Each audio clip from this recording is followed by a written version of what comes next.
It's going. All right, folks. Welcome to the American Air Hockey League. We are going to be commentating over a match between Rafael Portillo and Dan Meyer today.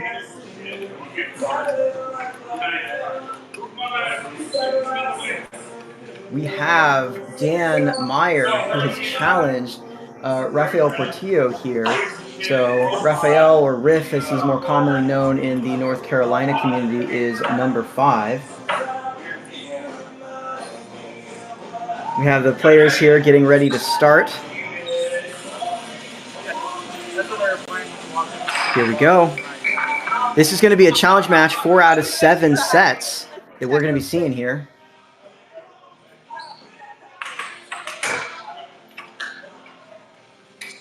Oh, and it looks like we had a tie on that face-off. Dan with a very quick, straight shot right across there. Fantastic shot by Dan. We have Riff setting it up, taking his time. Doing some off goals. You can see here that was a great return. It's 1-1 here. Dan sets it up. A blazing fast right wall under before Riff can even react. Riff coming back with it here. You see him doing an off goal, setting up to see where the defense is. Another off goal as he sees what happens when he goes to that left wall. Does a quick left wall under. You can see that gauging. And Dan also hitting it back right off the right wall. Sorry. That's perfect.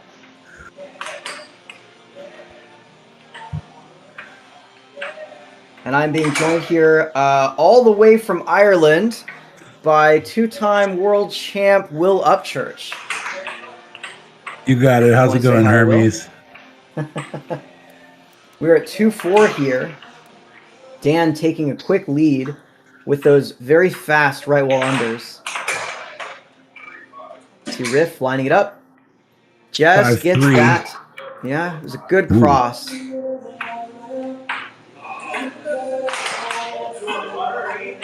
All right, Dan goes cut off goal here. Oh, 4-5. I've got Koki in the chat. Yo, how long has this been going on? This challenge match is going to be up for several hours. We just started minutes ago. And he says, hello, 2-time world champ. Hey there, man. Good to have you around. You know what? We've been playing air hockey like this competitively for over 50 years. Here, Dan with possession, up by a point here. All right, game point 4, Dan. Riff is going to see if he can bring it back this time. Goes for a left wall under, no good. Yep. Goes for another left wall under, changed the angle up slightly and went under Dan's defense, 6-5. That was a great play by Riff. Mm-hmm. Dan here is definitely playing upwards. Dan is number 22 in the world against Riff's Rafael Portillo's number 5. So he is hoping to do a jump of 15 ranks here. And in this first game, this is a close game. Yeah, John Peterson, fun. What's up? What's up? What's up? Yep, 6-6. Show me. We're going to have to see what happens here. Dan's going to go to his cut attack with these love pumps. You'll watch him pump fake several times before hitting the puck like that.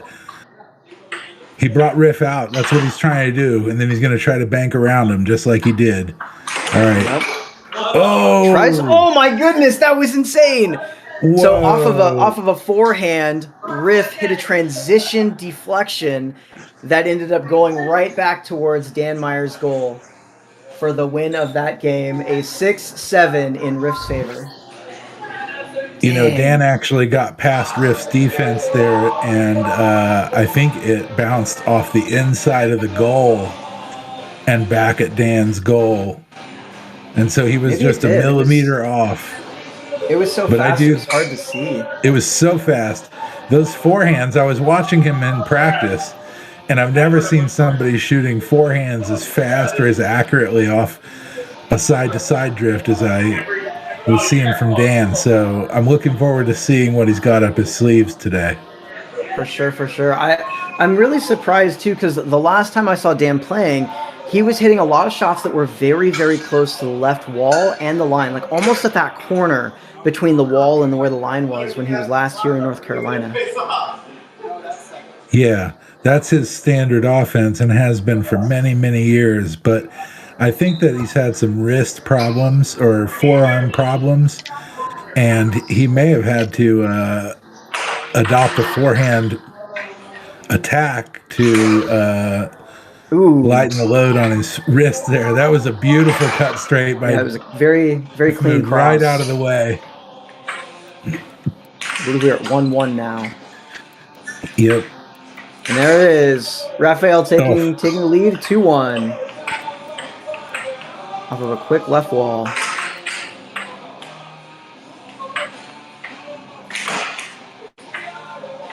Dan doing some off goals. Goes for a right wall over, very fast. It's 3-2 Dan.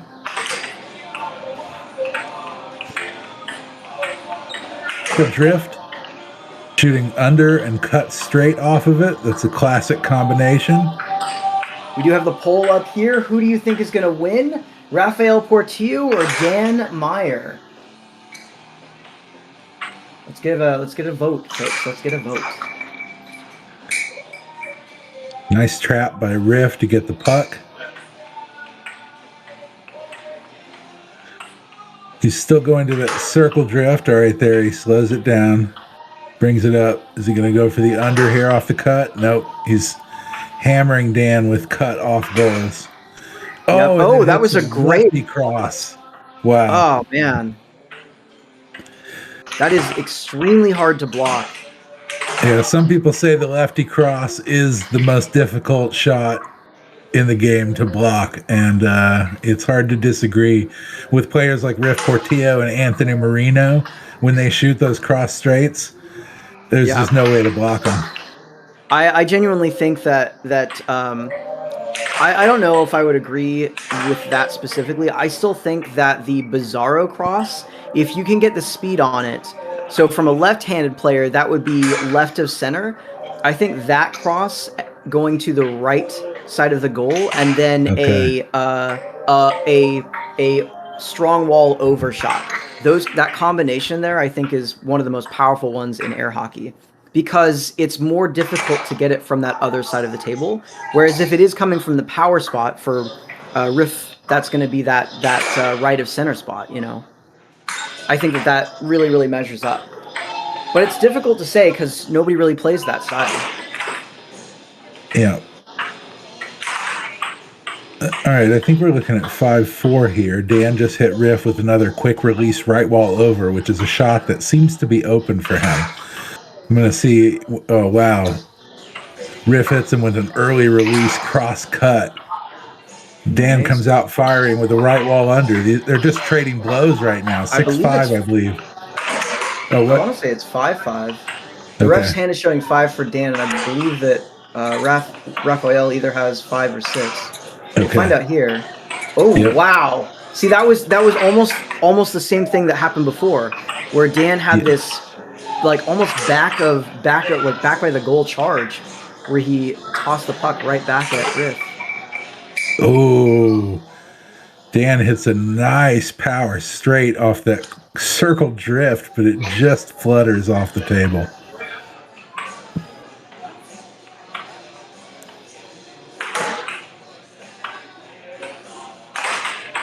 All right, Riff is setting him up here. Oh my gosh. Yeah, so intense right now. Oh, there we go. There's a right wall over from Dan. Dan's got 6 points. Riff's got the puck. Dan gets possession. He goes to his there he is. There it is. 7-6 game 2 to Dan. Whoo! Dan went to what he calls his love pumps and shot the perfect cut shot off of them. You could, every time when somebody is pump faking you like that, they're testing your defense and how much willpower you have to keep yourself out there for the straight shots. So when Dan does his patented pump fakes, if he does 3 pump fakes, he's making Riff stay committed 3 times and then a 4th time if he wants to block that cut.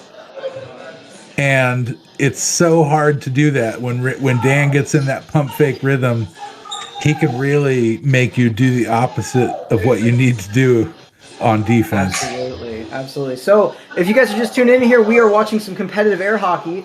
Give us a like on the channel. It really helps us out with the algorithm if you guys are just joining us here. We're watching number 5 in the world against number 22 in the world. Number 5 is on the left. Number 22 is on the right for this upcoming game. And it is 1-1. There's going to be a lot of air hockey on this channel today. In the chat, I've got John Peterson saying, how's everybody's Saturday going? And we've got Koki in the channel cheering for Rafael. Go, Rafael. All right. My Saturday has been going great.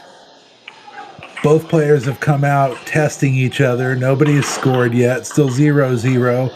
A lot of probing going on here in the third game. Quick over. That was good. Oh, Dan comes right out with a fast serve forehand that goes right under Riff's defense. These guys can score on each other almost at will. There's not a lot of lost possessions. No, well, part of that too is just as you get higher up. Oh my gosh, so fast! What a right wall under or a left wall under. But as you get higher up in professional rankings, one of the big things that you'll notice is possession time. Like you watch people that are in the top 10 world and they don't lose possession. 3-1 Riff, 3-2 now. Man, this is really going fast too. Yeah, Dan is catching Riff off guard with these fast serve shots instead of doing all of the drifting and pump faking. That's something that Dan is a master at. He'll serve him well in the long term too. He controls the rhythm of his own game so well. Less energy spent drifting means more energy spent shooting over the course of the entire match. That's right. You should be drifting with purpose. A purposeful drift will cause the opponent to expend defensive energy as well. Mm-hmm. And so that's the trade-off you're looking for. You want to make your opponent use more than it takes you to execute them. All right, we're still at 3-2. Now it's 3-3. Wow, what a shot. Yeah. These guys are both careful. Go for it. Just so you're aware, Will, we have a user interface up on the actual YouTube that shows the score for all of the folks to be able to see. Oh, wonderful. And we have a set count and a score count per game. Perfect. All right, watching Riff come out of his circle drift, probe Dan's defense. Shoots the cut straight and then a right wall under to the same side. Such a good block and capture by Dan. Wow. Was that a forehand? I think that was a forehand. It was a forehand. That's what I'm saying. He's got these forehands today out of this drift. Right here, he can do either his normal backhand cut like that shot, or he can do his forehand under or forehand cut. Ooh, Riff comes out with a right wall over. Excellent. So clean. So clean. That's something that impresses me so much about Riff's game in the last 9 to 12 months, I would say, is that he has every shot in the book. Went for a charge on that 5-6. Dan takes game 3. So Dan is up now, 2-3. Riff is going to pay all day long for those charges. Dan's already made him pay a few times, and that's exactly what Dan's looking for. Once you move your mallet out of position, he's got a free goal to shoot at. Yeah, and he's ready for it because he's setting that up. He's literally just pump faking and waiting for you to move. And you can see some major air hockey players walking in front of the camera here. There's a bunch of people on location there. We just saw Sarah walk past. The guy that's reffing this is Steve. He's the guy that owns the Super Rad bar. I believe he's 10th in North Carolina as well. Like, there's a bunch of people on location today for sure. All right, here we go into game 4. Woo! They are fighting for that puck on the face-off. Yeah, they are. Dan comes out with any advantage you can get. Any advantage you can get. I mean, this is a pretty high-level match, for sure. Yeah, 2 right wall overs from Dan, but he turns over possession, and then Riff makes him pay with a cut shot. Now it's also Riff's possession, up 1-0. Oh, Riff doing a couple of off goals. Riff. That was a good straight. Good cut straight. Dan's shot 3 right wall overs to start the match, and none of them have scored. It's really interesting. It's his early release right wall overs were scoring in the first 3 games, but not these. Oh my gosh, that was such a dirty double bank. He needed to do anything at that moment to get out of his sort of funk on his rhythm. Oh, we're at 1-1 here. Riff has scored at least 3 cuts. He's slicing him to death.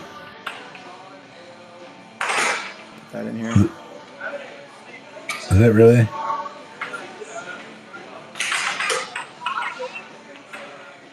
Yeah.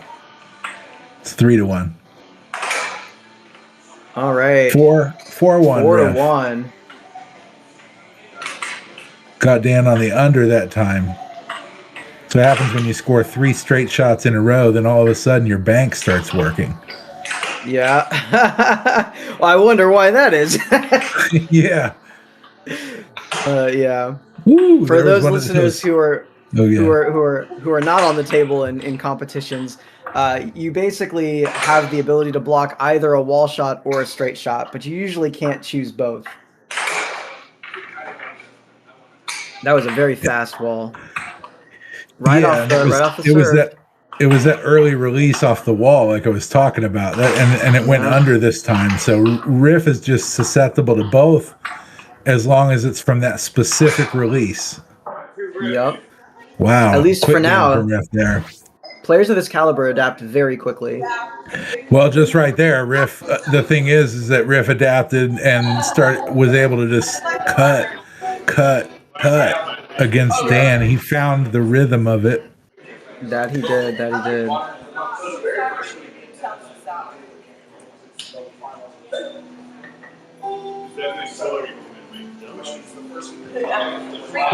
So now we have to see what Dan is going to do. Come out. Dan was up 2-1, somewhat surprisingly.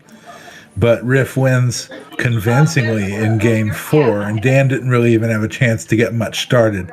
Those 3 quick cuts put him on his back heels. Yep.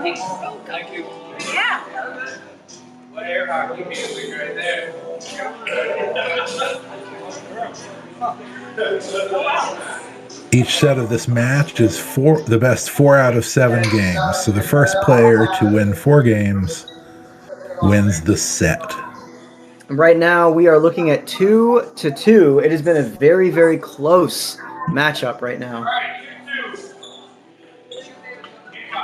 You can see here, Steve giving the players free waters.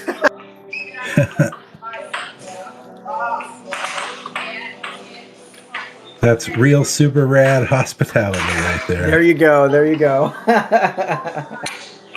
All right, Dan hits him with a quick under off that same release. 1-0. Oh, Riff, a dirty right wall over from far back on the table. Off speed, just oof. That tells me Riff is really in rhythm and in control right now. Dan gets the puck. Dan's a lot more deliberate, looking for holes. Riff seems to have found the holes for now. He has. We are at 1-2 here. Dan is up by 1 point. This is so close too. I'm a little surprised here at this so far. I kind of assumed that one of the 2 players would be taking an early lead and trying to finish this off. There we go. Riff ties it up with ties it up with that cut. Mm-hmm. So these guys know what's working right away. There we go.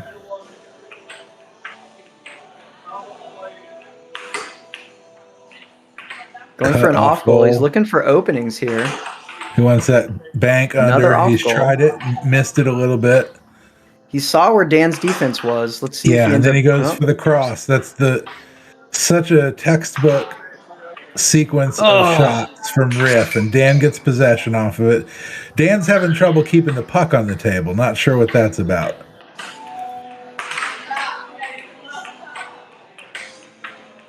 Well, thankfully at the Super Rad tables, they've got nets on the side of them that keep the puck from flying all over the place. They're really nice, and they're also quiet. They're quieter than the plastic shields. Yeah, they also don't affect the rails. Great cut. Yep. Love pumps his way to a 3-2 advantage in this game. There he goes again. Another great cut.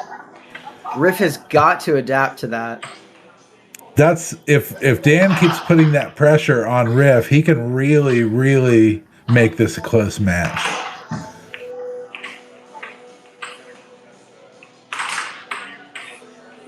Because you can kind of tell it looks like he's got Riff a little rattled on offense.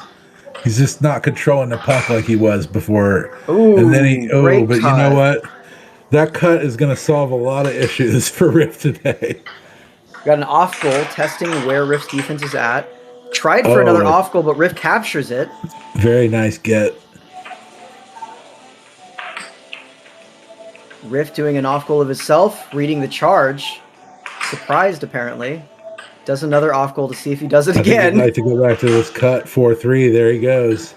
Yeah, he wants it, but Dan was there on the defense. He's doing the off goals, testing, see where it's at. Nope, just cut. He switched up the speed on that. Yep. Yeah, he's been doing that really well all match. Goes for an off goal, and he sees Dan moves off goal to the corner. I'm loving this patient game by Riff. This is his normal play style in my experience. That was a great straight. Yep. I've got 4-4 right now. Oh. No. Okay. Yeah, I know. No, Riff is definitely at 5 now. Yeah. Yeah. It's got to be 5-4. Okay. You're right. Another off goals. Dan charges.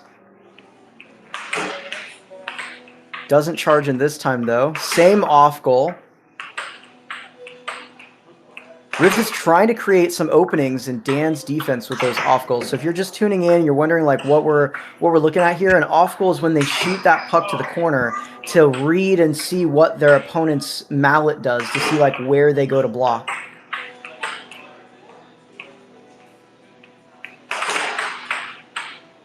Tries for a quick left wall under.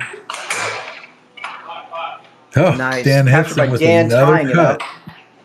5-5. First player for 2 more points takes this game. Riff's going back to the straights, 6-5. He was trying to work that left wall under when he was up 5-4, but as soon as Dan tied it up, he went back to the straights. He doesn't really need to working, go. Right? So yeah, he doesn't need to go to the banks. He wanted to see where Dan was with him. And there it is, 7-5. What he saw was that Dan was still blocking the banks really well, which meant he was going to be susceptible to the straights. And Riff did the smart thing. He went back and he scored 2 straights to end the game. So now he takes a 3-2 lead.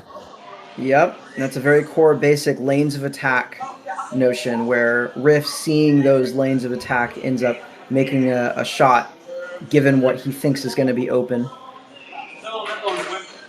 We'll have to see if Dan can recover here. If Rafael takes one more game, then he's got the first set.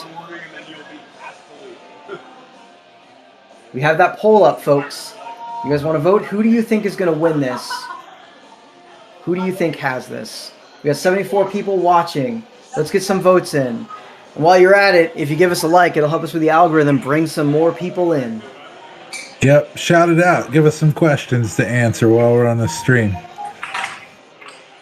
Indeed. All All right, Riff takes the puck off the face-off this game. And goes straight back to that lefty cut. He is just wrecking Dan with it right now. We've got some folks in the chat that I did not even realize here. Is this Cali Air Hockey? No, this is happening in North Carolina. It's super rad. And the player on the left here is Dan Meyer, who is a very high-ranked player out of Chicago. We've got Clay Foster in the chat saying, Dan is a master of the forehand. I think you're right about that. His forehands are unbelievably fast. So...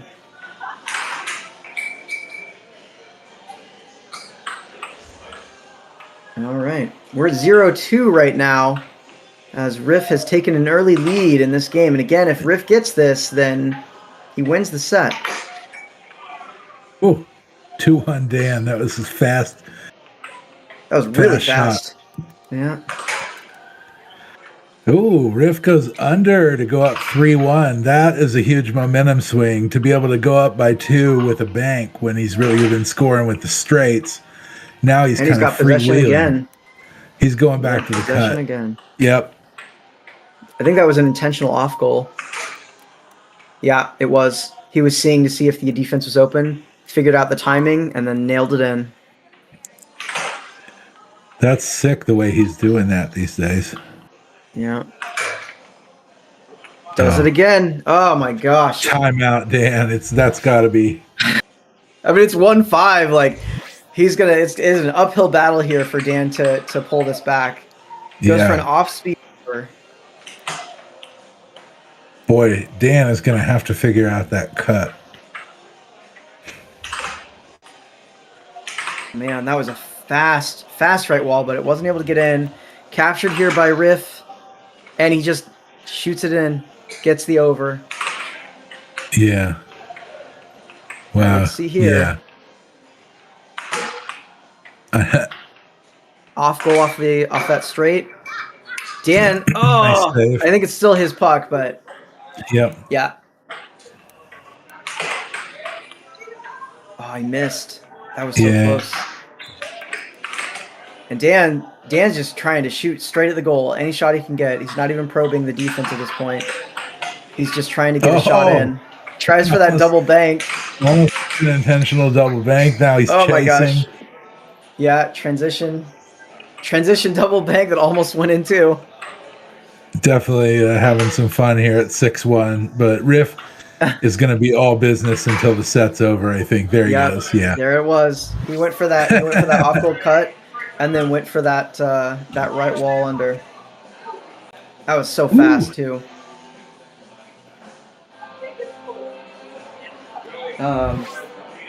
Is Rafael number 2.5 or Dan?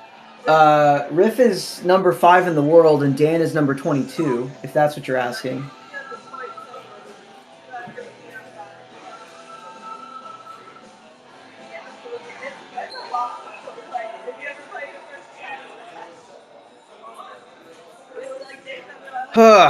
But yeah, so that's set 1. We're going to have a 7-minute break here.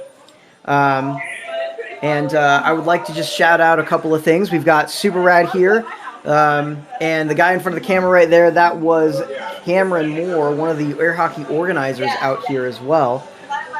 Also want to shout out some of the sponsors that we have, most notably Tito's. Absolutely fantastic out here, one of the big sponsors of North Carolina Air Hockey. And thank you very much for the American Air Hockey League and Nathan Buss for hosting this stream and connecting us to the audience that we have today. No, yeah, 2.5. His rank is 22. So, and that's world rank as well. So, Dan Meyer out of Chicago is the 22nd highest ranked air hockey player in the world. And following that, the guy he's playing against, Rafael Portillo, the guy who just won that first set, is number 5 in the world. So, good stuff, good stuff.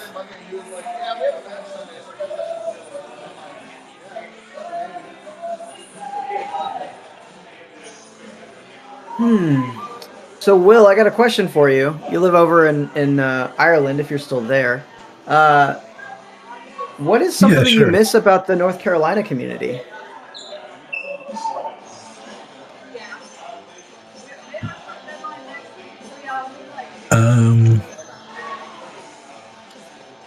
That's a good question.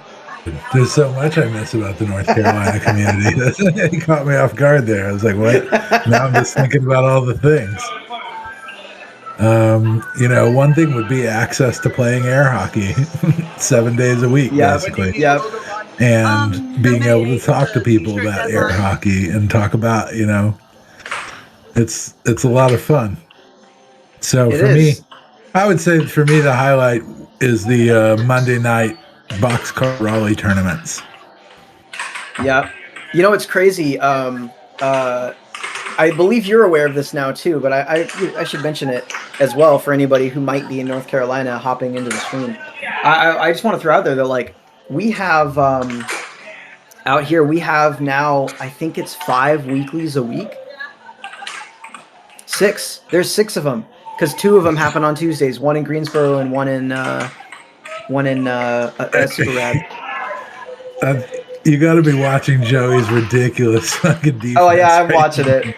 It's the 4. He's just playing. He's just having fun. Yeah. Yeah, he's trying the counter game. So rather than charges, which take place very close to the line, he's doing some counters. We got Cam standing right in the way. Hey, speaking of Cam, that's the guy that runs the Monday night boxcar Raleigh. Yeah, he does. Yeah, he also runs the leagues. So leagues happen on Wednesdays now, and he runs these leagues. Yeah, those are broadcast on the NC Air Hockey channel. Yep. You can go and watch them if you want to. Those are fantastic. Yeah, streamed. I mean, don't listen to me. I'm too old. I'm like broadcast. We're broadcast on ABC. Yeah.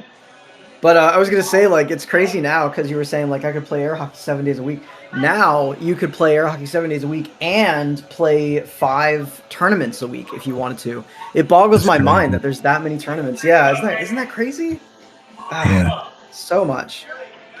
Yeah, they have Wednesdays down at Cleveland Draft House, I think it is. Thursdays at Boxcar Durham. Mondays at Boxcar Raleigh. Tuesdays at Super Rad. And Sundays at Super Rad.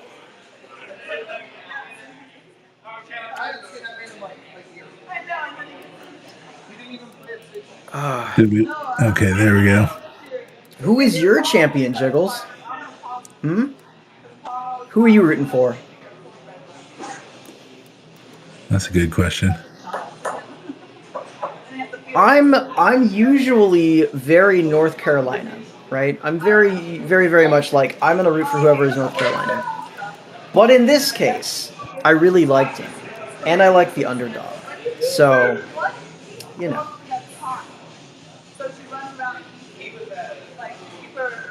It's hard for me to root for one person here. I think that I think I would be really happy regardless of who wins this particular match. Because if Dan wins, then he's gonna walk away with rank 5.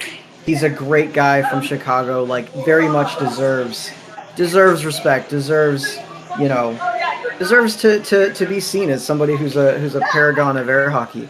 And then on the other side of the table, you have Riff, which I think is also all of that. Like deserves respect. Is one of the walls here in North Carolina. Like he's somebody that stands for a lot of the values that air hockey has. I mean, he's a very noble person.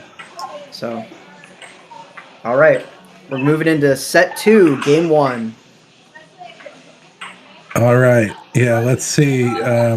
Based on that cross straight off goal and that defense, it looks like Riff's cut is going to be working again this mat. Dan does get possession off a good block. Here's 1-0 Dan. He's getting them with all these surprise shots. But yeah, that forehand. What I really would like to see from Dan is some kind of plan, man. I mean, maybe his plan is be like the Flash. Yeah. All speed, no brakes. 1-1. Yeah, Dan is very much he's very much like All right, I'm going to shoot this shot, and I'm going to make it accurate. And, like, every shot. Like, right there, you can see that was an intentional off goal. Like, Riff never intended that to go to the goal.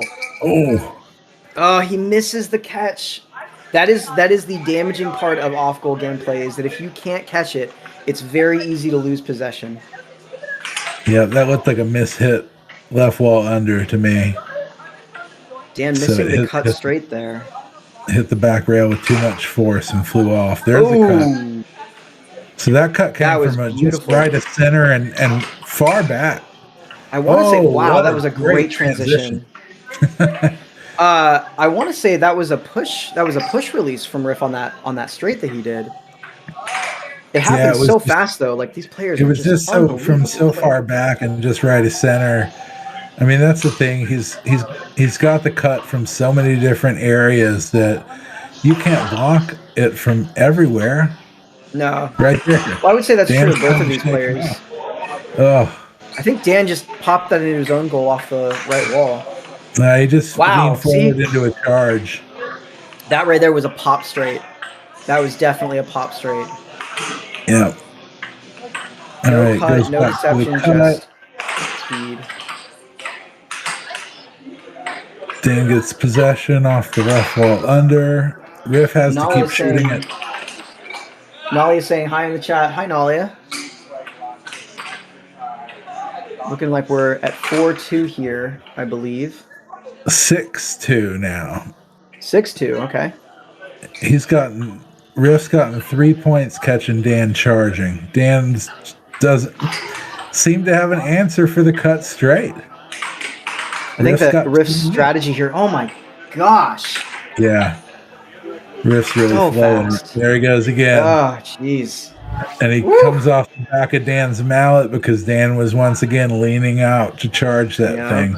He's just trying to stay out so hard, but Riff is shooting the cut from too many angles. I think it's also the Riff's pace, right? Like Riff is pacing this specifically. He's playing that slow game. He's really baiting it, really, because Dan wants to score, wants to push, wants to, like, he's using that drive and that momentum that Dan is bringing to the game against him. Yeah. So, and then on top of that, like the off goal slow play that he's doing as well, where he's doing 1 or 2 off goals every time he's shooting, it's letting him keep the puck for 14 to 20 seconds every time he scores. Like, that's got to be infuriating on the other side of it. He's just showing such control over every aspect of the game right now. I'm super impressed. Dan is fundamentally a sound player. If you're not playing at the top of your game, he can tear you apart. It's very true. It's very true. All right, we're going into game number 2 here. And Dan with possession right off the hop. See here. And then Riff loses it. Yep, Riff getting it here. Let's see what he does with it. Does an off goal. Testing defense, seeing where Dan's moving. Tries for that cross, but Dan was there with it. Once again, Dan immediately shoots it off the table. Puck on the table. I don't know if it's that custom mallet that he's using. Absolutely. Yeah, maybe. I don't know. You know, but he just can't keep it on the table. It could also be that he's used to playing in Chicago, and North Carolina is a little bit more humid. Yeah. Another off goal by Riff. Really testing to see if he can get it on the left side. What is he setting up? Goes for a left wall over and misses. All right. Tries for that cross. Doesn't get it. I'm not even sure what Dan was going for. Gets the left wall over this time, though. You can see here Dan setting it up with a slow drift.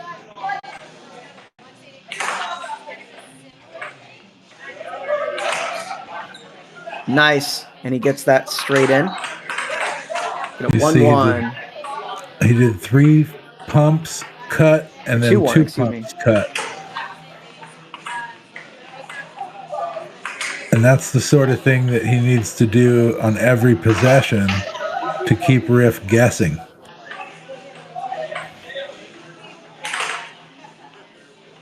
Trying for that quick right wall under. Trying again. Riff with a quick transition shot, but he doesn't get it in. Oh, gosh. But he gets the cut. Yep. We're going to be saying that a lot today. Yeah, but he gets the cut. Yeah, Riff's game is a lot of cuts and crosses for sure.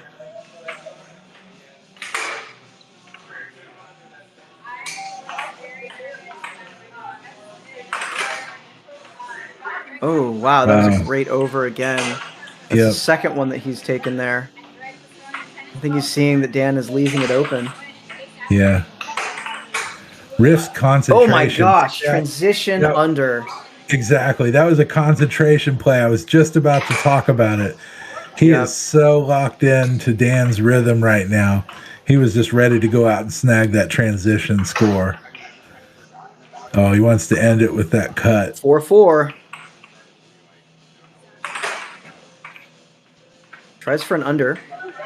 Dan does not capture, though. He gets that cut that we were just talking about. Yep. Oh, nice right wall over by Dan off that early release. Yeah, he's still getting those surprise shots on Riff. Yeah. If he could set those up somehow with early release surprise shots, middle of the game, he might be able to pull back here. It is 5-5. Woof. 6-5 now.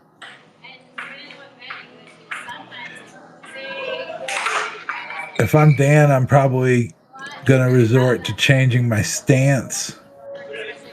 He needs Lost to possession move. Here. He needs to Riff move scores, his he takes this. legs and body over toward the cut side just by half an inch. Riff charging, setting up transitions. He's trying to end this really quickly. Yeah.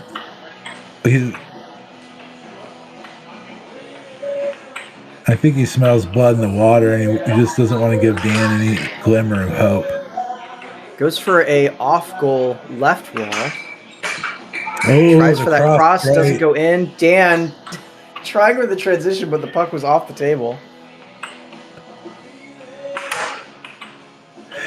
Yeah. Off goal. Dan's a bit out of position, I think, on the cut. It's hard to tell from this angle, but the way that the cut is scoring, it indicates to me that he's a little out of position. So we got 97 Phoenix, more air hockey. Best luck to both competitors. Luck and thumbs up. We got 27 and Henrique 97 said hi. Hello, hello, hello to both of you. Yeah, this is definitely interesting. And that last bit there by Riff was really telling too.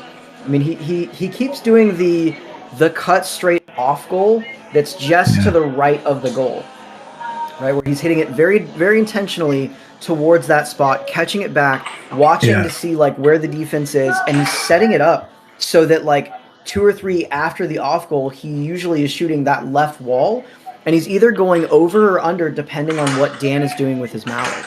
And then when he does take that shot, Dan ends up believing he's going to do that straight again, and he moves the mallet to one of the spots where he either thinks it's going to be a cross or he thinks it's going to be a straight. And if Riff is guessing correctly on the wall hit, then he gets the goal, and he keeps continuously being able to get that shot. Really, really strategic. Yeah, I wish I could execute as well as Riff does here. Like, his ability to execute is unbelievable. Very quick score right off the face-off here. And Dan knocks the puck off the table. All right. Yep, that he does. Let's see if Riff can keep this up.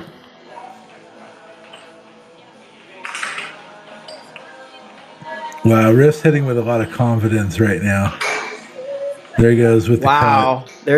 Yeah, that push release that he has there, I think, is really, really unique. Yeah, you see what I'm saying there? Like when he pushes it up there, and then he just like, it's almost like a punch shot. Right.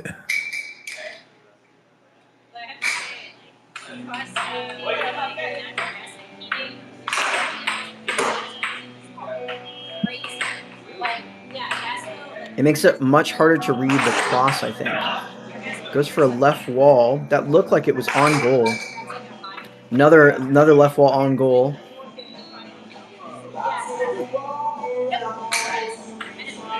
All right, let's see if Dan can come out and establish something. Tries for that right wall under again, but Riff was there with it.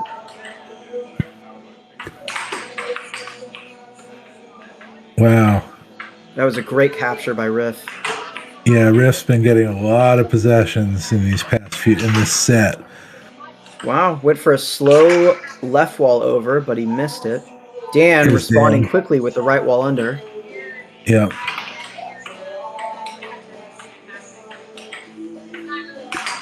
2-1 right now, that folks. cut, but I'm not sure that he needs to be drifting that fast when he does it. Ooh, there. Wow, very nice. Catches Dan popping out again. Shoots the under right under him.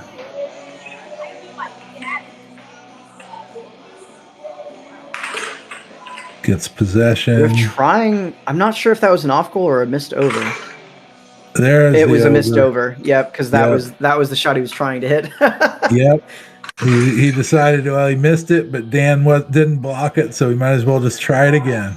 And it worked the second time. Yes, indeed. Sets it up and gets that cut. That shows some good thinking on Riff's part, that it's advanced to be able to think about a missed shot and what effect it had on your opponent, and whether or not, you need to go to that shot again. So that's really a testament to Riff's developing air hockey mental game. Yeah, wow. I would say that in North Carolina, generally speaking, like at least the top 10, if not the top 20, end up thinking and like going over high level strategy like that. And you can watch their challenge matches to see them doing things like that. Certainly the top 5, all of them, Joey, Los, Riff, all of them end up doing that. Riff ended the game with a really sick right wall over. He is dominating this set. 3 games to 0 against Dan. Yeah, Dan. Wow. Until he fixes that cut, nothing's going to matter. All right. What do we got going on in the chat? Nothing new. Nothing new. The Phoenix still said hi. We can't draw like Nathan. That's all right. They've got the tablet all the way over in Idaho. We got 28 of our good friends watching us talk about this air hockey match. That's cool.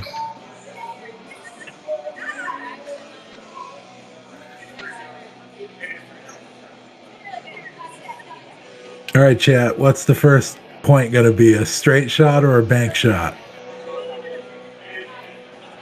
Well, let's see if they can even get the face-off. They've had at least one. Well, okay, good. Yep.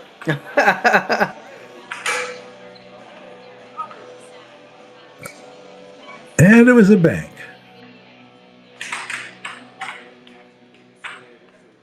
All right, here we go.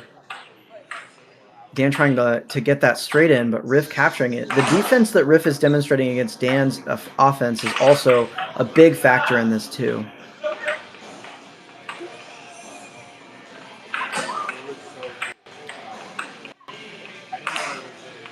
Ooh. Riff trying for a quick cross, but Dan just holds. Yeah. Dan really holding against Riff's straights here. Riff goes for an off goal to see, and lines it up and gets it right after the off goal. Wow. Yeah, him reading the defense and then taking action on what he's seeing is killing Dan here. Yeah, because Dan was selling out for the cut. Yeah, that's got to be frustrating. So good on that. Dan, he had that so open, and it flew off the table yet again. Yeah. But Riff's hitting those crushing unders like you just saw and keeping it on the table might be a little home field advantage. Because of those straights too. I would say that wow. Is that a double bank? That was a really fast right wall under. Okay, I was like, I couldn't tell if they hit the left wall before the right wall under. Oh. Riff goes for a great delay, but Dan gets possession off of it, scores, and Riff takes a timeout. He's probably telling himself, don't showboat, don't change up, just keep crushing. Maybe. That's what I'd tell him. Because, yeah, there we go. See, right back. Perfectly delivered. Just crush. The thing is, he tried something that was out of character, and then he took a timeout really early in the game. That's what made me think he was telling himself not to free roll on a 3-0 lead. Yep. Score right now, I believe, is 2-4. Oh, and Dan not being able to quite catch the puck, scoring on himself. Dan's got 3, according to the ref.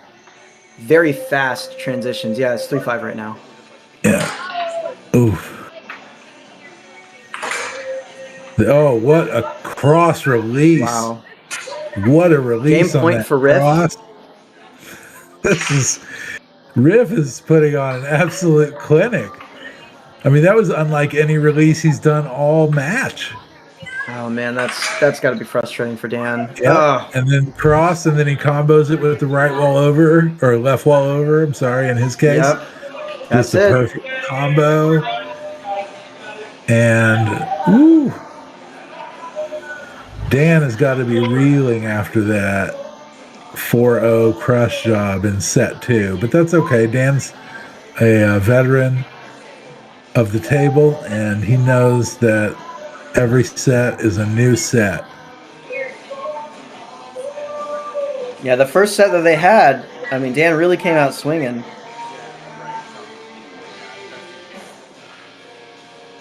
Yeah, but once Riff, we got the buckets with a bucket.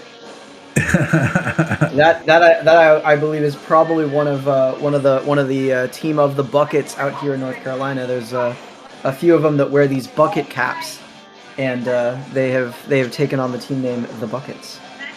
We got Gustav, I think, saying hi. Hello, man. Hope you guys are having a great time this Saturday morning. We got some air hockey for you all. We're coming at you. Get back to the table. We're coming at you live from Super Rad Retro Lounge in Raleigh, North Carolina. That's the owner on camera right there, Steve. That is a cool venue with a great air hockey streaming setup. Absolutely. We're going to have about a 7-minute break here between sets, probably about 5 more minutes or a little less. So we'll get a warm-up game here between Steve and Cam.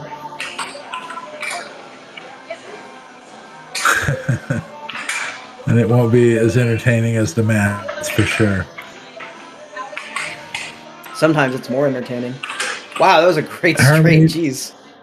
Hermes, you're a successful air hockey coach. What would you tell Dan in between sets? Oh gosh, against Riff?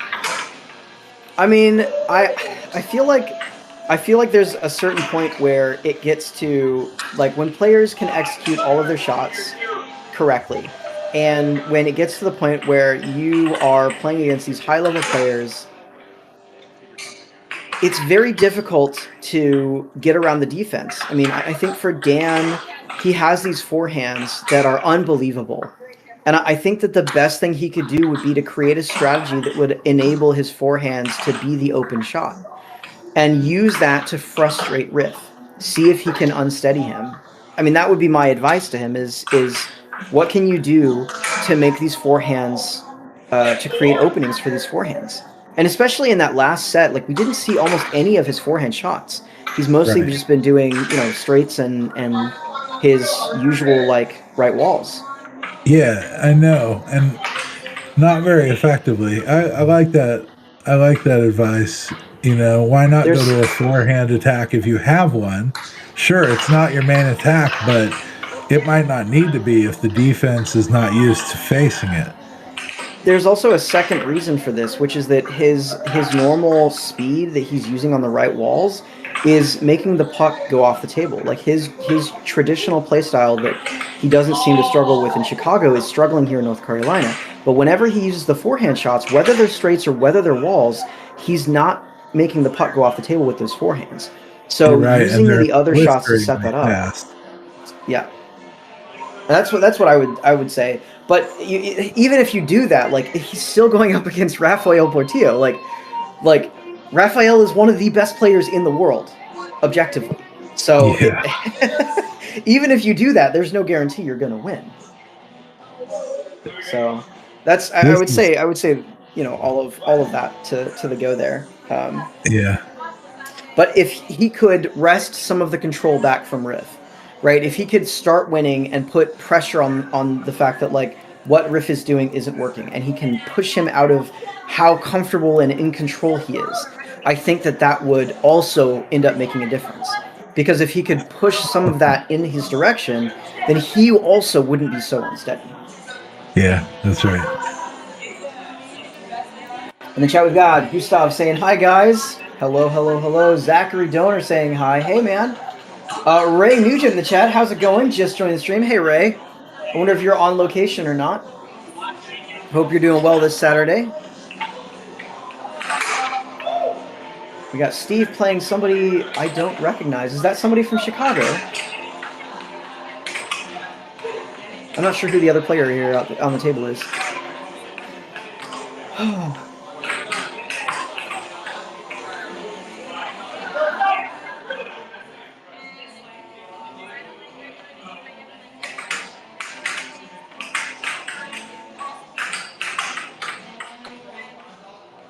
Yeah, but I would also throw out there that, like, my advice in terms of coaching is that I don't really coach anymore. I was always somebody who was there to help people if they ever asked for it. But over time, there's been less and less people that have been interested or wanting that kind of training. And these days, I hardly go out to the actual weeklies anymore. I help out when people ask for it, and that's about it these days. Most of my time is spent in other communities now. That's the Jameson rep. Oh, okay. Oh, that's awesome that we have a Jameson rep, though. I'm sure that Z is absolutely thrilled with that, Ray. My advice for coaching is I don't coach anymore. Yeah, pretty much, you know. But to be completely frank, a lot of these players don't need it. I mean, you're watching the game here between these two here, and they're unbelievable players. And a lot of the players in North Carolina have been significantly better. Like I'm very excited to either watch or commentate on a Worlds. Like when we get a Worlds that pops up, I'm going to be very excited to watch how North Carolina as a whole does, to see like how we end up in the world rankings the next time that comes around. Because I think that we're going to see some really interesting stuff. I think that North Carolina will surprise at a Worlds level next time comparatively to any time before. And if there's anybody in Texas listening to this, beware. North Carolina is coming.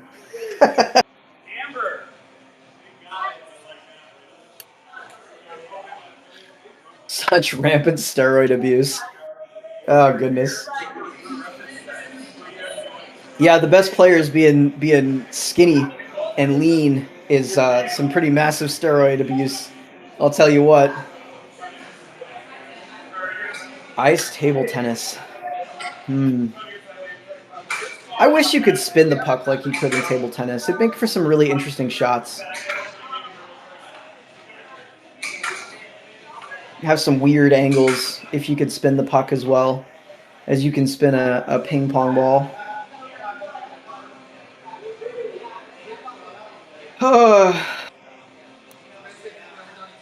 So Will, what do you think? If you're there, what do you think the best shot in air hockey is? Are you still thinking lefty cross? If a player could work on one shot?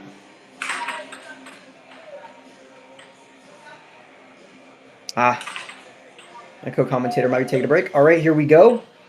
Face off here. Dan gets the puck.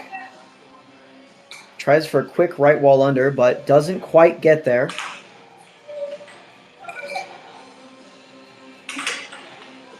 See her going for a straight.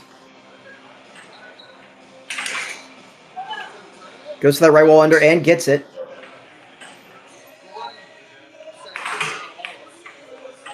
Riff attempting a over, but doesn't get it off that left wall. You can see another shot straight to the goal. Okay, Dan switched mallets, huh? Dan did switch mallets, yeah. He's using Maybe a it's 3D printed high top now. I believe it's 0-2 right now in Dan's favor. all right. Look at that. Off the cut. Looks like Riff has 1. 2 now.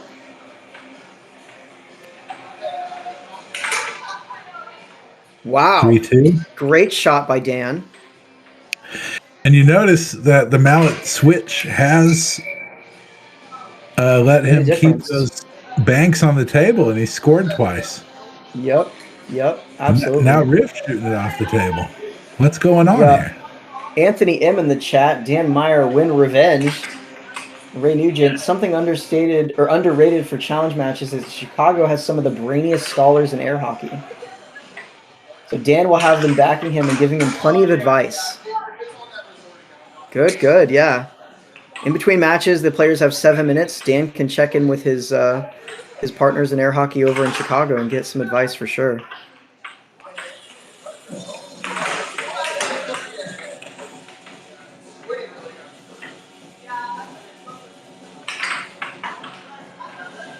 Dan trying for that cut straight, not quite getting there. He's playing a much slower game here. Oh, there it was, that cut straight.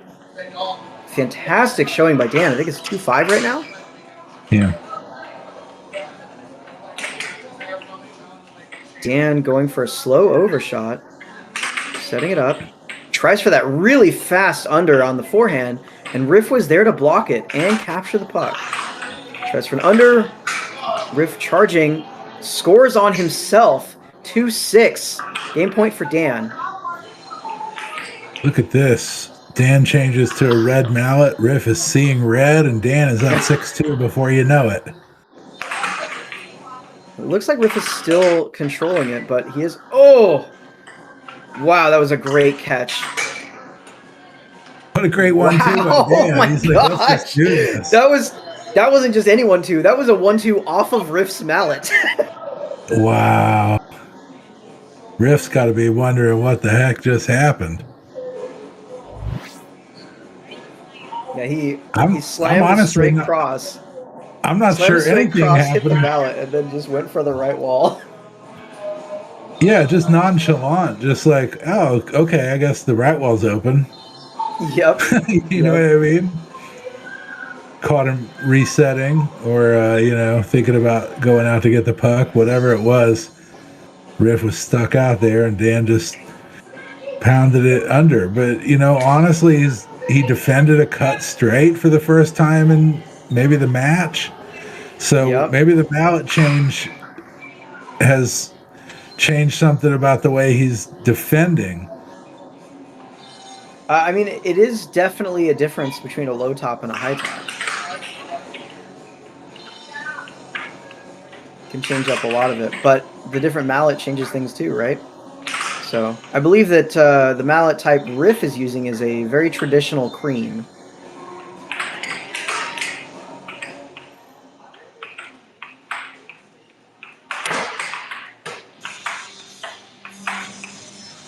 Riff with the puck. Wow, what a great straight for the first point of the match. 0-1 to Riff. See Dan doing an off goal, very, very unaccustomed here, and then goes for that overshot. Fantastic shot by Dan. Yep. His pump. 1-1. He's usually been pumping the straight shots. This time he pumped and shot it under, and it went right under Riff's mallet. It's like, oh, there's wow. That was savage. That was insanely savage. Fast.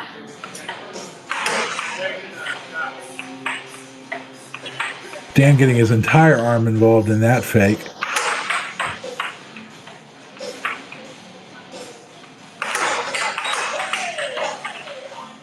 Riff switching to some transition work at the end there, loses possession. You get back to Dan as it's tied up. Oh. Dan taking the lead with a forehand straight. What a forehand. Right under Riff's mallet. Putting pressure on here. And that's exactly what the forehand gives you, is you're shooting it at a time when your opponent's not used to you shooting it.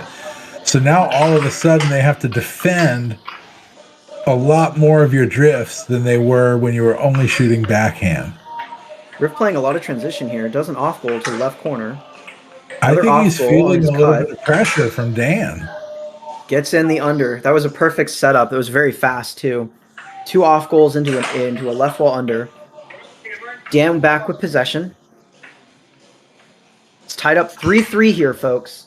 We do have that poll in the chat. Who do you think is going to win this?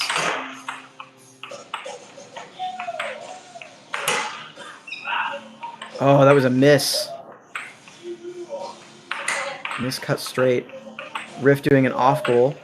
I like the other angle better. Trying the off goal. on the yeah, we don't have communication with people on site, so yeah, gets that left wall under. Yeah. Up. Oh. Nice.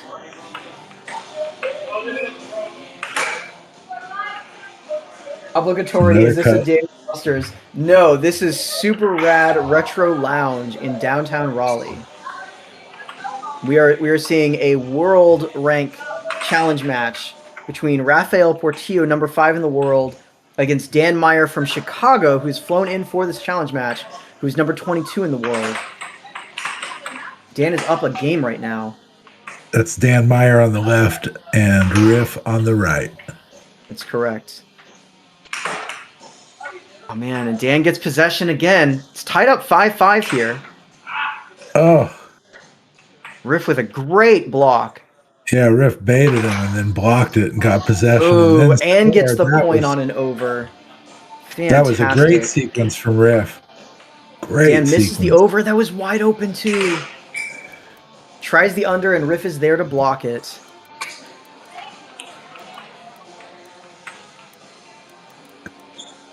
Okay.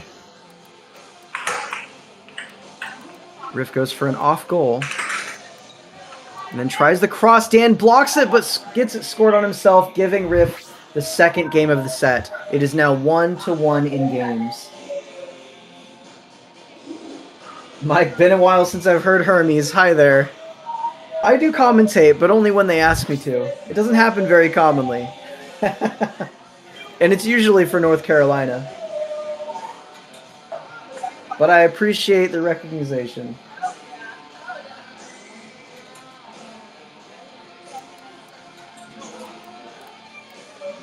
Man. Riff, I think that you were right. Like, Riff definitely is feeling the pressure here. He looks more tense than usual approaching the table. Yeah, well, he bounced back that game. Wow, look at that. Still remarkably close. All over the place. Yep. Wow. No off goals, just a quick under. Yep. This lightning very fast, nonchalant. Accurate, whatever. Yep. We saw this. Oh, wow. Dan with a charge capture. He does get a change of possession and a scores score. A right wall under. Dang. Oof. Riff doing a pump fake and an off goal on the cut. Goes for a cross. Dan blocks and it goes still into the goal. Yeah, he changed his release up just enough to throw Dan's defense off, and that made the rebound ricochet into his goal. Brutal. That was definitely Riff's doing. Another off goal cut. Yep. Tries for the actual cut and misses. Dan almost captured. Just shot it a little too quickly. Loses possession. All right, let's see what's going on. Oof. Wow, some big transition work back and forth here by both players. Riff trying for an on-goal cut. Dan blocks it. Loses possession back to Riff. Blocks that left wall under. Yeah, this is crazy. This might be the longest defensive sequence in the match so far. Yeah. Very, very, very, very good defense by both players. Yeah. This is a great question for Will, actually, John Peterson. So, John Peterson Fun, do pro air hockey players sometimes overcomplicate their strategies? Wow. Yeah, that's... That's a good question. You know, do they sometimes overcomplicate their strategies? Maybe, but I would say in a match of this caliber, they're probably pretty in control of what they're doing and executing what they want. I definitely would say, even like world top 40, probably, I would say that the strategies of the players are either things that work or they wouldn't be there. Because if the strategies are too complicated and you're doing things like, I don't know, you've got six off goals into a shot or something like that, or you're doing a shot sequence where you're taking like, you know, straight, you know, left wall or whatever. Like, if those don't work, then the players won't have the high rankings that they do. So in a match like this, I would say no. But, you know, there is certainly people who maybe have overthought their strategies and they end up in a position where they lose. So the thing is it's like a baseball pitch, right? An air hockey shot or an offensive setup. There's so much going on. It's not just about the shot, but it's about the wrist action, the elbow action, how the player where you approach from. Yeah, where you approach from, how you're drifting the puck. All of those things do go into it. So each shot is actually a very complex moment. And there's not really a way to simplify that because the defenses are so finely tuned against basic shots that you have to be manipulating some set of those attributes. You have to be manipulating your drift, the speed of your approach, the speed of your release, whether or not you're, you know, how you work one side of the table versus the other. So it is complicated. I wouldn't say it's overcomplicated. I would just say that a big part of building a top 5 or a top 10 air hockey game is learning to add all of those different layers and make them available to you when you need them in a match. I would agree. Yeah. I will say though, from a level of like less professional, like when you're not looking at a match like this one, oh my gosh, transitions there. When you're not looking at a match like this one, the biggest difference for people that are not top 40 world is usually a lack of intention. The ability to shoot the puck and have it go where you want it to go tends to be the most important thing below this level.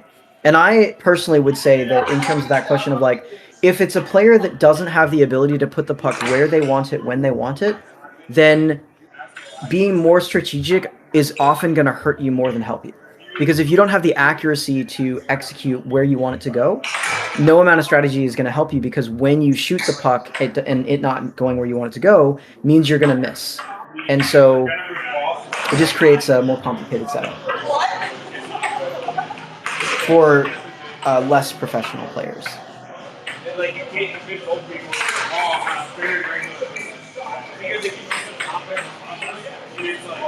We are 5-5 here, I believe. Yeah, and they've been frustrating each other, defending each other well. This point has gone back and forth. Yeah. 5-6. Dan in the lead. Okay. Oof. Oh. Cross misses. Great block by possession. Riff. He really Riff wants to close this game out. Yeah. Oh! 6-6. That's a show me and a timeout called by Riff. Show me. Let's see it. Can Dan get it, or will he lose possession? Setting it up in his normal spot. Tries for a well over. It goes off the table. He's not happy about that. Riff with possession.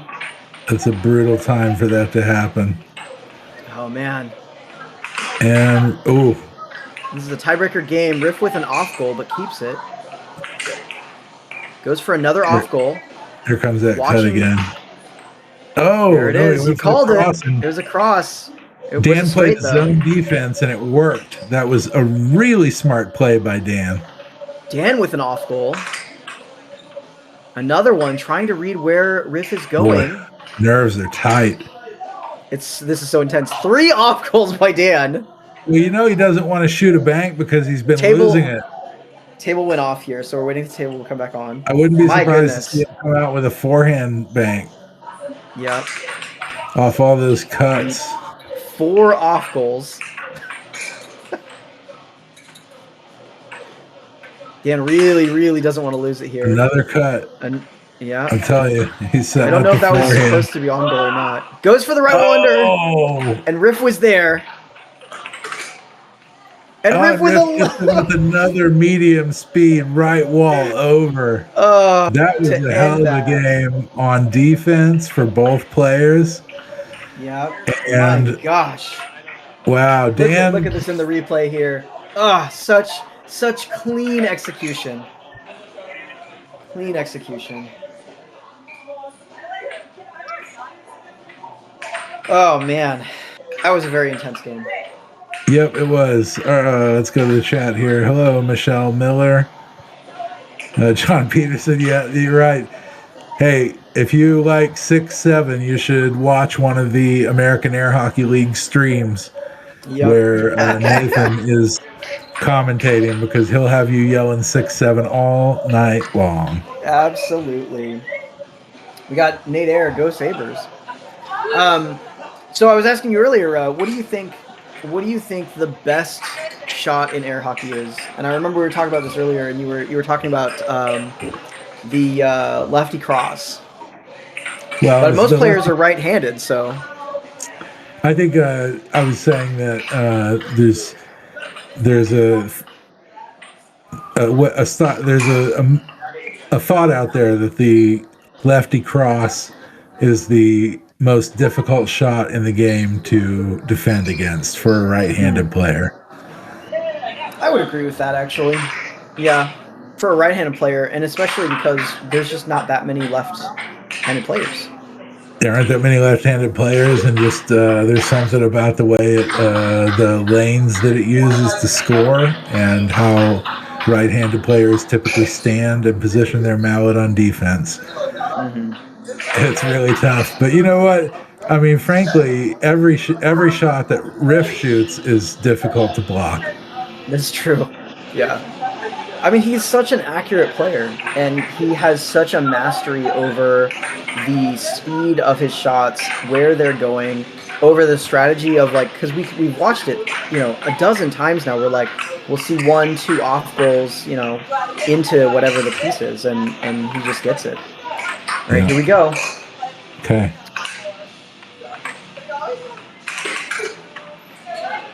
Off of Dan's mallet again. Yeah. That's what they say. Like one time might be luck. So that's happened 4 or 5 times in these sets.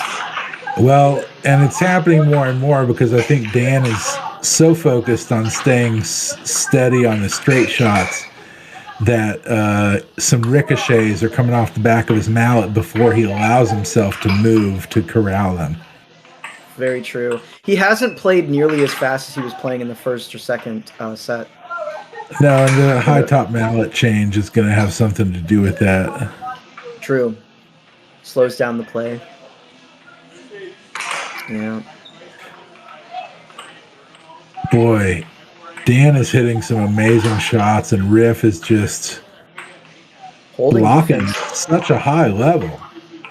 Yeah. I mean, that was a really accurate cut from Dan, and Riff just had it by a millimeter blocked off. Yep.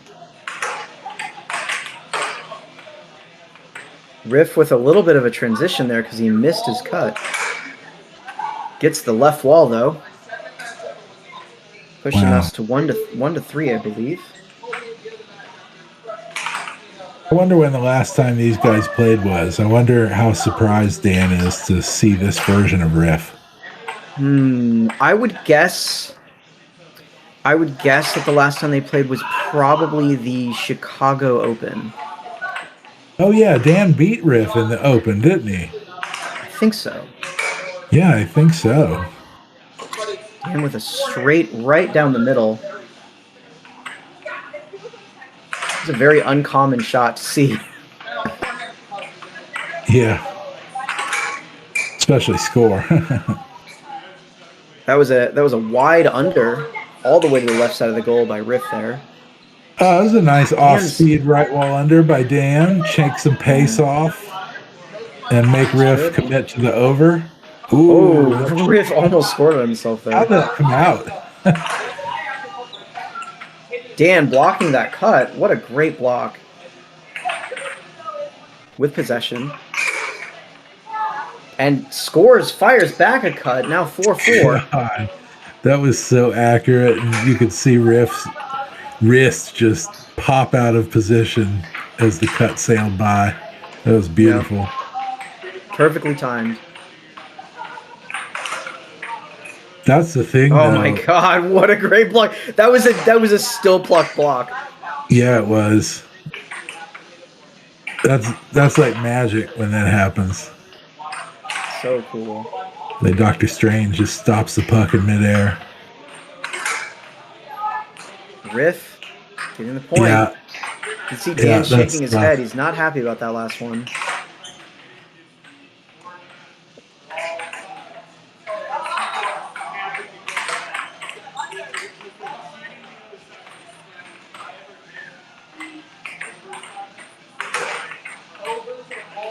Riff with an off goal. He's looking for that opening. 2 off goals. Tries for a forehand left wall under. And goes back to that under. Yep. And again, just super accurate. We got John in the chat. Do some air hockey players switch from left-hand shots to right-hand shots during a match? There are a few ambidextrous players. I wouldn't say that any of them are at the caliber of these players. I will say that I think that there's something lost. A lot of these players play a lot, and the more time you dedicate to being ambidextrous and hitting shots with 2 hands, the less time you're spending perfecting the game that you have with 1 hand. So what do you think, Will? Well, I will say that we just a few years ago had a pretty incredible performance by a right-handed player who injured his shoulder. This was Connor Cummings, and he was invited to play in a showdown in Texas, an 8-player tournament, invitation only. And he trained for several months left-handed, never having played that way before. And he ended up beating a lot of the best players in the sport left-handed. In some cases, they were players that he had never beaten right-handed. And so it's certainly possible. It's certainly possible to do it, because when you switch hands like that, it forces you to focus on fundamentals in a way that have become automatic with your dominant hand. And so when you switch from right to left, say, you're really, really focused on the mechanics of how you're approaching the puck. Yeah, we should talk about the game. Dan is so frustrated right now. Yeah, he had to deal with that cut straight right into the going off the table. It was brutal. It's really hard to watch, honestly. And then just to see Riff just punishing him with these medium speed over the mallet banks. Oh, Jesus. Yeah. Dan's frustrated right now, for sure. Yeah. Those overs are killing Dan. Riff is just setting them in both sides of the table too. Yeah. Oh, and then just so oh rude. My gosh. Yeah. We have Ronnie in the chat saying, what did he say here? These guys suck. I could drop them both off. If that's true, you could always come out to a Worlds and win some money, man. Why don't you show up? We will definitely take you on. We'll see how you do. And as somebody else in the chat said, there is a tournament out here in North Carolina tomorrow at 1. You can come down to Super Rad and prove that you're the best air hockey player around. I would love to see it. Yeah, that would be cool if he showed up and started just whipping everybody.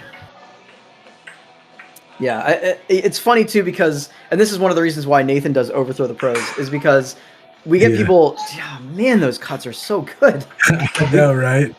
He's just delivering them. They're not like shots. He's just like, here, have another one. Yeah. Oh gosh. But we get people all the time that are like, "Oh, I could beat these players. They're nothing."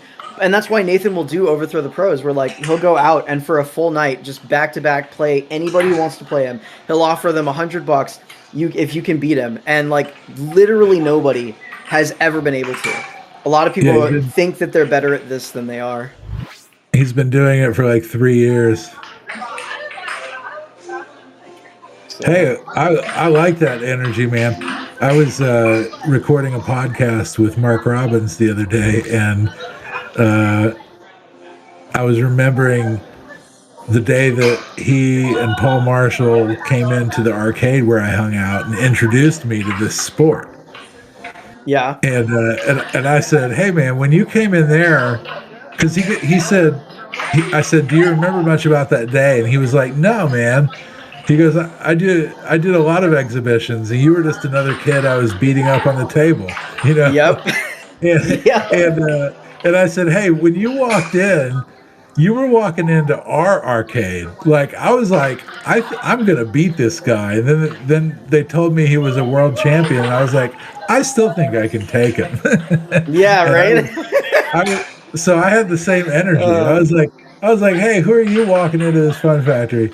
So yeah, he did in fact, as you would imagine, destroy me. Yep. I remember the guy that got me into air hockey is a guy named Max out at Boxcar, and I had showed up for a skee ball tournament, just having a good night out. And he had been like, "You want to play some air hockey?" And I was like, "Sure, why not?" You know, thinking like in the back of my head, like I know among like my friends, like I'm a pretty good player, and so I thought I was gonna walk up to the table and end up beating him. And come to find out, like I got absolutely thrashed, like 3 games in a row. I'm like, all right, man. And he was like, you should come out on a Monday night. You're actually not that bad. And I'm like, on my end, I'm like, you just destroyed me. What do you mean? But that's how they get you, right? Like what Mark did with you. That's the same thing. I feel like that happens in a lot of arcades. Is you have the presence of some of these good air hockey players. They pay for a free game against you, and you find out that maybe you're not quite as good as you thought you were. Yeah. And who knows? Then you could end up like Will here and be world champion twice. Yeah. You gotta come from somewhere. Yeah. That's very true. Oh wow, what a great transition from Cam there. Jeez. All right, what are we doing? That was the set, huh? That was the set. That was the set in Rift's favor. Once more. So. Riff is up 3-0, really rabid Ram. He is indeed.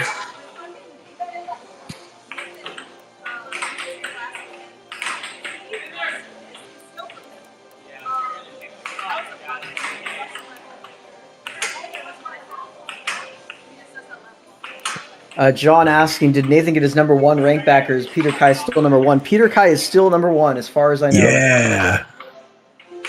That's a great rivalry. I love it. Spec is their play styles really show up the difference too. And I will say it does make me sad a little bit that I feel like slow play in air hockey and still pluck play, I want to call it the dark side.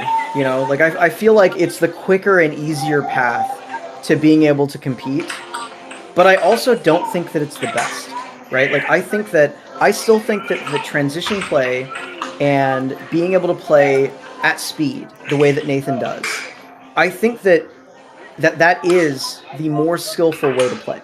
However, it's harder to do. I think it takes more time and more training and more effort to be good in the way of like being able to use transitions, to being able to play where you're doing interposition drifting, where like the puck comes in and when you block it, you move it into a drift and then shoot. Like all of that stuff I think takes longer and is more difficult. So yeah, for Nathan sure. We have Mike here. Nathan is better than Spec, but Spec will out mind game Nathan almost every time. Yeah, the strategy of it. What were you gonna say, Will? I have no idea. But, yeah, it's interesting because I'm talking. I'm also talking to Will Upchurch here. Like, what are your thoughts on still puck versus intuitive play? Yeah, right. I mean, it definitely is more difficult to play an up-tempo, interference, transition heavy game. And one thing I would say is that that game can't be developed until you have control, because the high level interference and transition game is still a controlled game. It's not random. It's just a set, basically, it's just a set of responses that you have to certain situations that recur over and over and over again in these games. You know how the puck bounces, and so you know what you're going to do off certain bounces, and you're already ready for those possibilities as soon as the puck is being struck by your opponent. And so it's very high level. And if the shots that are coming off your transition game aren't accurate, which is something you have to be able to learn to do off a still puck or a slow basic drift. Look, there are champions like Jose Mora and Billy Stubbs that use just a basic drift. Yep. And very so, but then you also have people like those two people in specifically, though, is that they took that basic drift to such a high and precise and intense level that they didn't need any of the other complexities. All the complexities that they were choosing and selecting from were coming off of those basic drifts. They didn't need to use any other kind of drifting. They didn't need to use, Jose has a massive transition game. Yeah, but Jose Billy not so much, and I would encourage anyone that loves air hockey to go watch some Jose Mora matches on YouTube, wherever you can find them.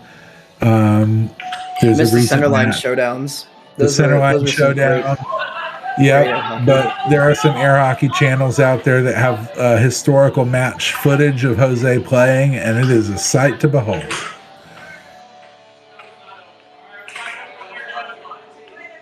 So we got in the chat really saying people have been trying to sit on Riff's cut lane, and I think they can have success until they see his weak walls come out.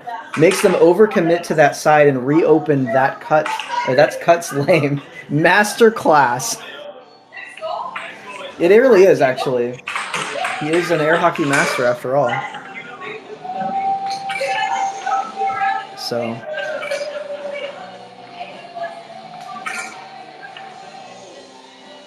That's maybe the best analysis I've ever seen in chat. Yeah, maybe. I wonder who that was. Yeah. I don't know, but I like saying the username Really Rabid Ram, so I'm shouting you out, Really Rabid Ram. I honestly don't think that Dan has been sitting on the cut lane, and I think that that's the problem. At least that's my read of it. A lot of Riff's shots he's getting on him are overs and unders, though. Like, Riff is really been playing an over-under game this whole challenge match. Well, and that's the thing I was going to say, is that I'm not taking anything away from Dan, because if he were to sit even more on that cut, Riff has already shown that he has the over on the weak wall and the strong side under to take advantage of that repositioning. And so I'm sure Dan is feeling that a little bit, like, what can I do against this guy? And there was a glimmer of a zone defense by Dan there at 6-6 in one of those games in that third set. And I wonder if he might have some success with that. Riff's so deadly accurate, but there are moments where that zone might be able to get Dan a possession or two at a crucial time. It's just, right now, I just don't think Dan can keep up with Riff's scoring. I don't think he can either. And ultimately, like, that's where it comes down to, right? Like, it's just the caliber of player, right? Riff is number 5 for a reason.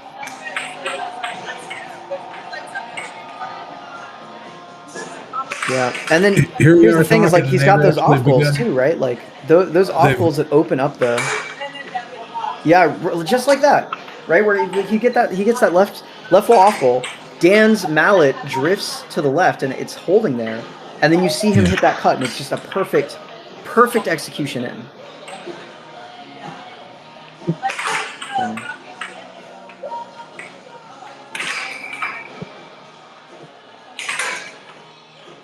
All right. Dan with a right wall under.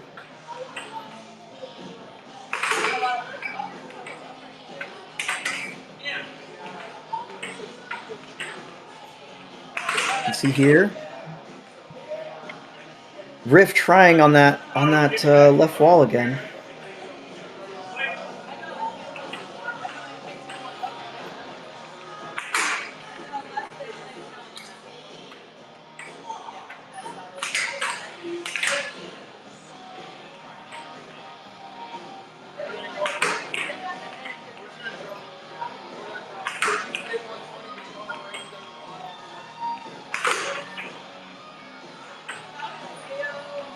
I believe it's 1-2. Dan is in the lead here. But if Riff wins this set, that's all she wrote. 2-2. So we got 69 votes in the poll right now. 70% of you think that Rafael Portillo is going to win. If you guys are just joining us, please go and vote in that poll. Give us a like. It'll help us out with the algorithm. If you want to watch more air hockey action, feel free to subscribe. Riff with a cut. Straight on in there. Dan fires back with a right wall under.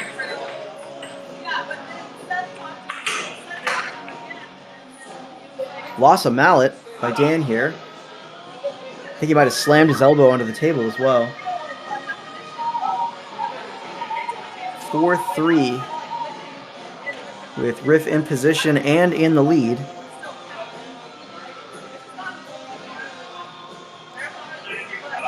Dan readjusts and takes a moment here. Dan was up 3-1 this game. He's got to be hating letting Riff get back into it like this. It was a big opportunity. It was. Especially since it's the first game of the set. Oh my gosh. Deadly accuracy by Riff there.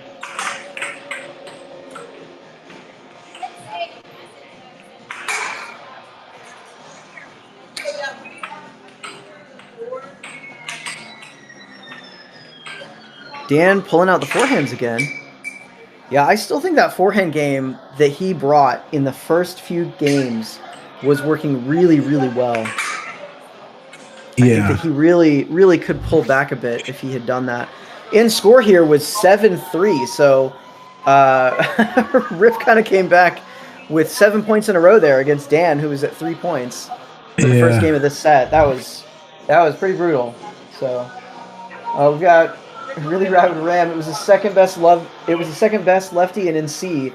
Seeing my OG get his revenge from Chicago. Yeah. We got Topino Dance. It's hockey time. And then, Riff the GOAT. What is that, Vinny in there then? I'm not sure. Yeah. Maybe. Might be Vinny. Vinny's a hell of a left-handed player. I haven't seen him much recently. That's what I'm saying. If that is Vinny, why don't you go get number one, man? Be the number one lefty. Yeah, I agree. That's what I've been noticing this whole match, Vinny, is that Riff's just absolutely in control of every phase of the game. Knows exactly what he wants to do, executes it perfectly, able to innovate when he needs to. Really strong mental game. I mean, I'm just so impressed. I've seen more strategy from him in this game. It just boggles my mind. Like the amount of times I've seen him open up something in Dan's defense and then use that to score, just phenomenal. Yeah, the subtle adjustments he makes on this cut. Like that right there. That was an intentional off goal. That was an intentional off goal cross that opened up the straight, and he missed the straight. But the straight was open when he shot it.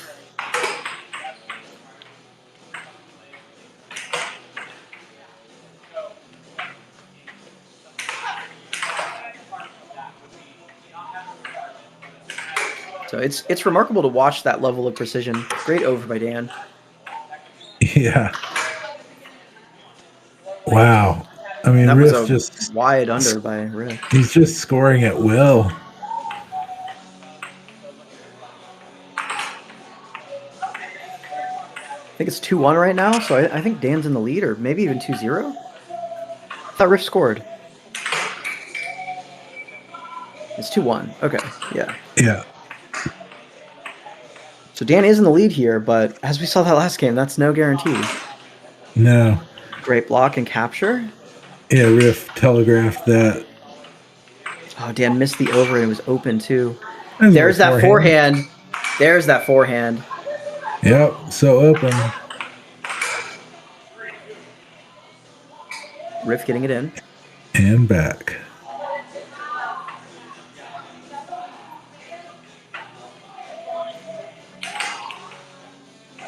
Dan with an off goal, keeping the possession, extending his time here.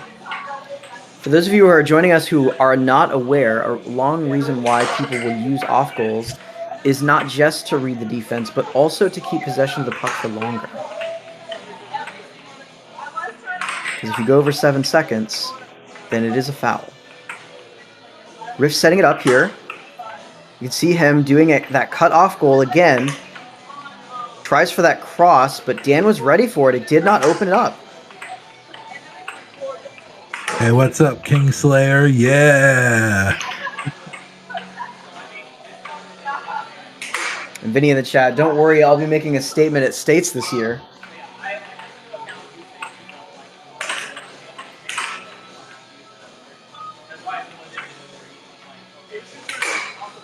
See, Dan with that blasting. Cut. Beautiful. Yeah, that was the second cut. It was the exact same one, super accurate, and it scored.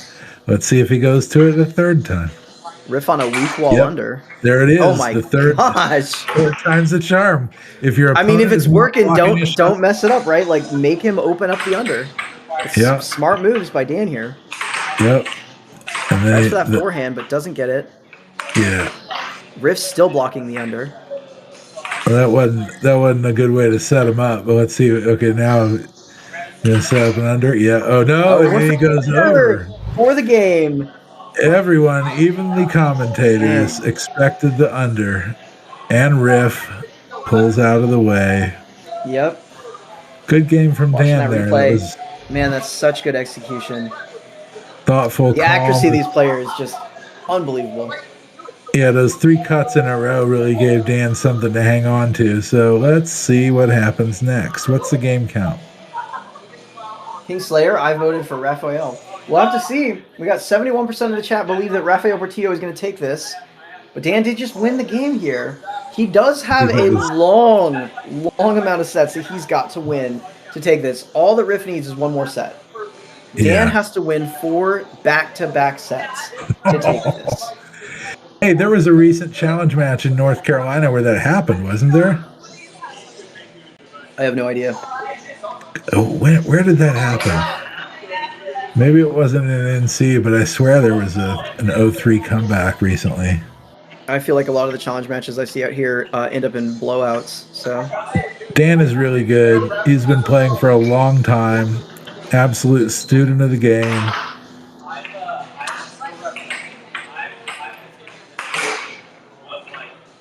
But Riff is not giving him much to hang on to in this match because look at that. His execution's just perfect.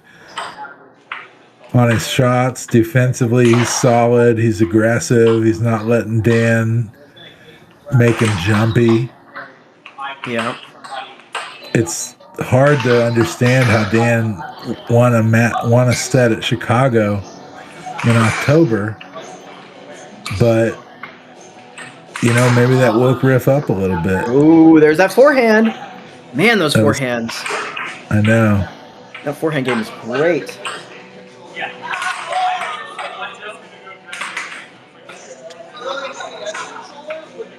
Tied up at 2-2 here. Wow.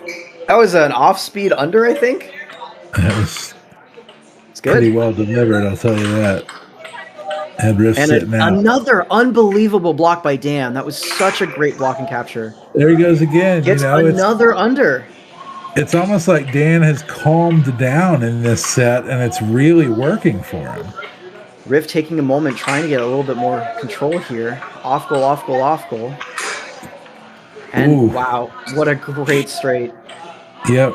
If your opponent's going to charge, just shoot it early. Dan with an off goal. Tries for the shot and goes for a transition, but loses possession.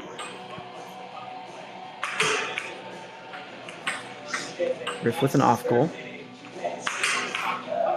Another one, reading what Dan is doing. Tries for that left wall under, but no dice.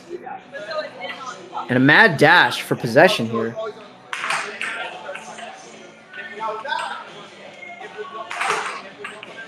Riff's pace is sped up quite a bit. I wonder if that's in response to Dan's calmness. I don't know. But it is what I was saying earlier when I was saying, like, if Dan could put the pressure on him, then we would maybe see him switch his game up a little bit. Make him a little bit more unsteady. It's hard to tell though. Oh. Wow, Dan just holding in place there with his block. And another under from Dan, putting him 2 points up here. A left wall over that goes under the mallet. Oh my gosh. Dan with a commanding lead in this game as well.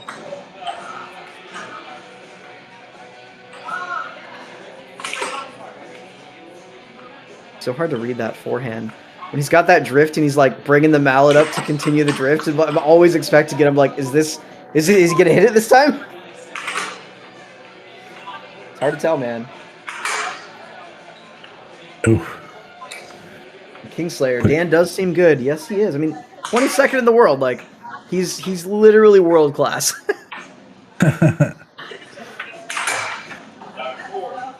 And takes it 7-3. That is 2 7-3 games back to back.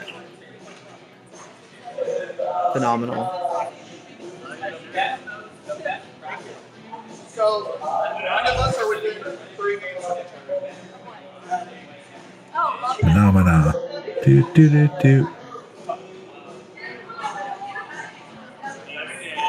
only has top 5. Now kiss.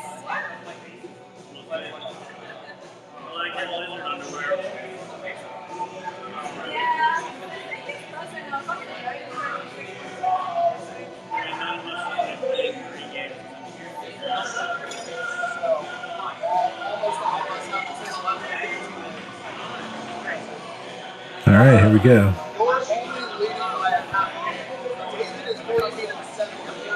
Dan comes back with a couple of quick 7-3 victories, and he's up 2-1 in this set. And he's got possession of the puck. Well, he only has to win 4 sets, so. Hey, you gotta start. You gotta start with 1.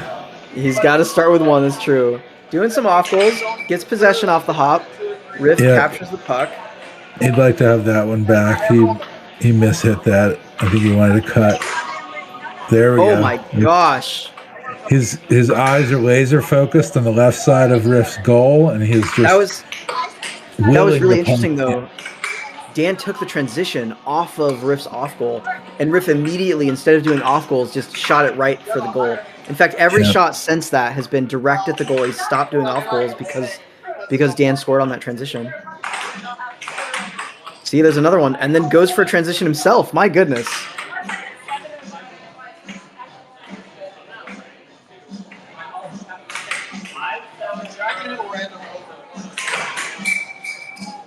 And off the table again.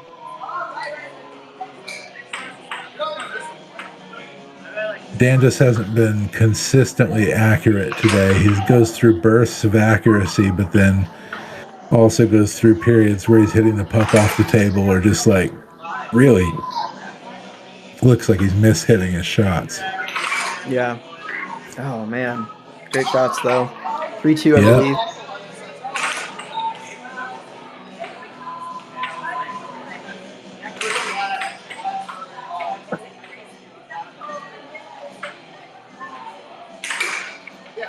Oh my gosh.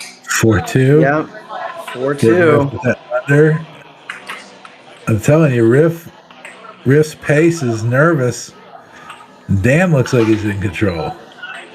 Yep, it does look like Dan is in control here. There Oh we my go. gosh. That was a aggressive play. Oh, Dan hits a cross straight in that time. Yep. Riff has really, really upped his pace of play. He's shooting a lot faster. All of his shots are on goal here. He stopped doing the off goals. And now Dan's drifting faster. I think that's not necessary from him. No, but it could be something that Riff is trying to employ to get Dan to speed up and open up his defense more. Yeah, but then he slowed down and Game took point. the real shot. So you have to think that Dan's doing that on purpose. Yeah. He had a couple of points. Just show him something different, then slow it down again. Cut. Yeah, see, now Lots he's of just mind going to get games. real precise. There it is. There it is. There's that cut. 7-3 in the third game. Right? Straight by Dan Meyer.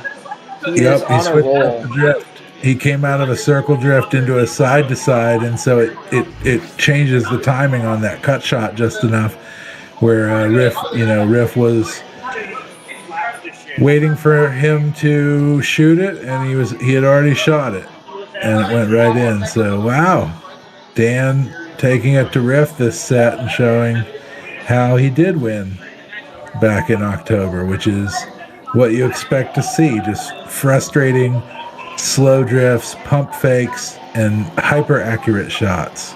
You can see here on the camera here, you can see that Rafael is talking to a couple of different people about what's going on in between the game here, considering regaining his composure,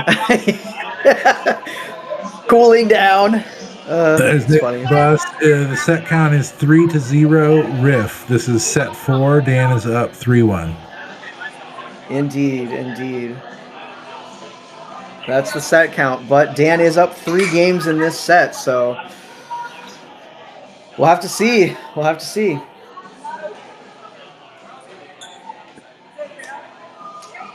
Don't make your dinner reservations just yet. Dan Meyer has a lot of air hockey left to play. Oh, dang indeed, Nathan. Oh, dang indeed. So, it's been really good.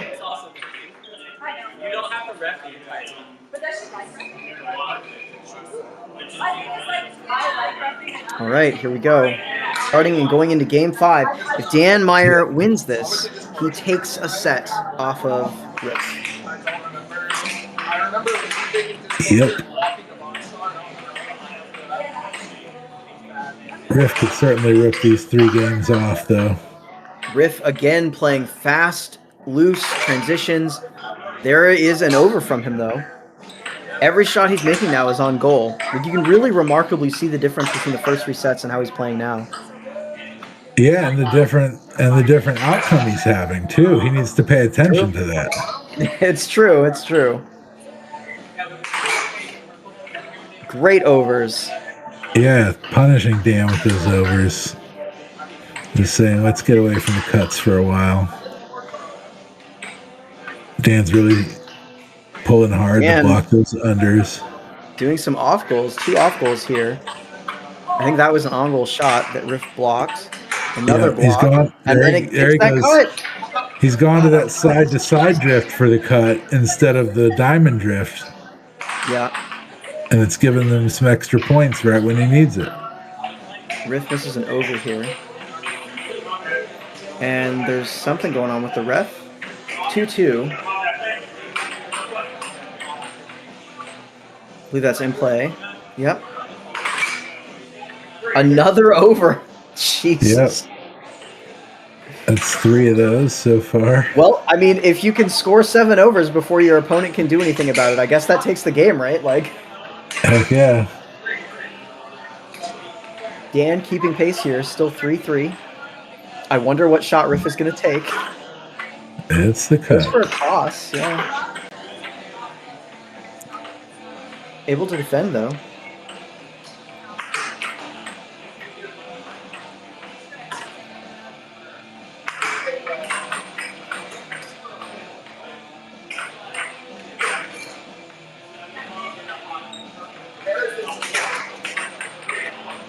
And with that perfect cut. That perfect cut that he has is just killing Rafael here. Riff going for that left wall under. Dan switched back to his standard mallet for this set. And we're seeing some more off goals here. That was 2 off goals by Riff.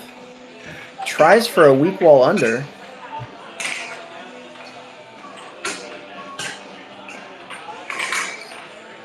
And another over. Another over. That would be 4 of them. Yep. 4 points, 4 left wall overs. Dan setting it up. He went for an off goal on the cut. I think that was an over shot. Still with possession, though. Goes for the under. Riff is there. Gets possession back. Is 4-4 here. Loses possession back to Dan. Dan holding control here.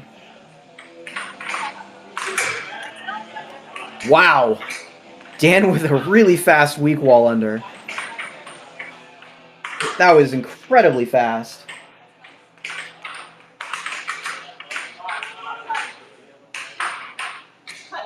All right, and over in the chat here, we've got Mike saying, I'm looking forward to the NC tournament. I hope that you end up coming out here, Mike. That's going to be great. That's going to be great. I got Idaho taking top 5 with 3 people. Just started a new job, so I can't take time off for a while. I love that this pops up in my feed by Hazy. He used to take bets at the movie theaters with friends. And Nathan was saying that Hazy should play. Sad that there's nothing out in Nova Scotia for you, man. That sucks. 6-6, we've got to show me. I feel you, Hazy. I'm out on an island with no air hockey tables myself, so I feel your pain. Riff with possession. Dan does block it. Misses. He keeps going for that under that Riff is blocking. Oh, and Riff with a left wall under, just taking it right at 7-6. Man, Dan had set point there, but Riff puts the under in after blazing all of those left wall overs. He throws an under in at the end, and man, that was an accurate shot. And kind of ballsy given how Dan's been getting possession off of them. I think Dan, I mean, especially after all the overs that Riff scored in that game, I think Dan was expecting the over and intentionally left the under open, and that's what happens, right? That's what happens. You got to block one of them. We appreciate you, Nathan. Hope you're having a good day, man.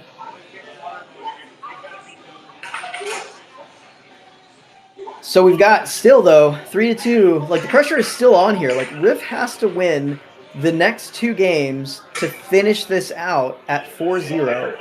And if Dan is able to win even one of those 2 games, then we're going on to set number 5.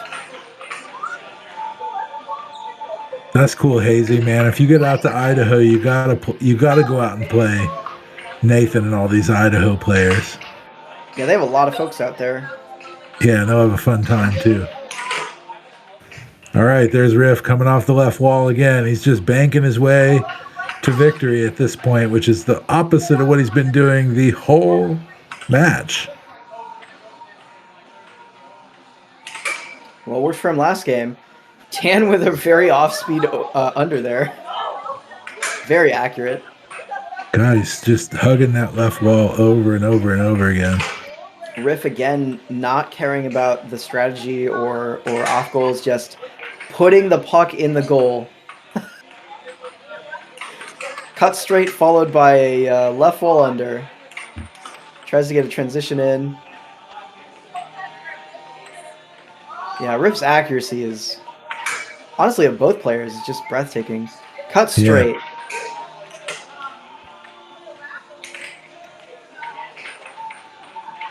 Riff with a commanding lead here. Dan is up 3-2, but it feels like he's down 3-0. Gosh, what a great early or surprise release by Dan there. Man, those shots are so fast. Yep. Yeah.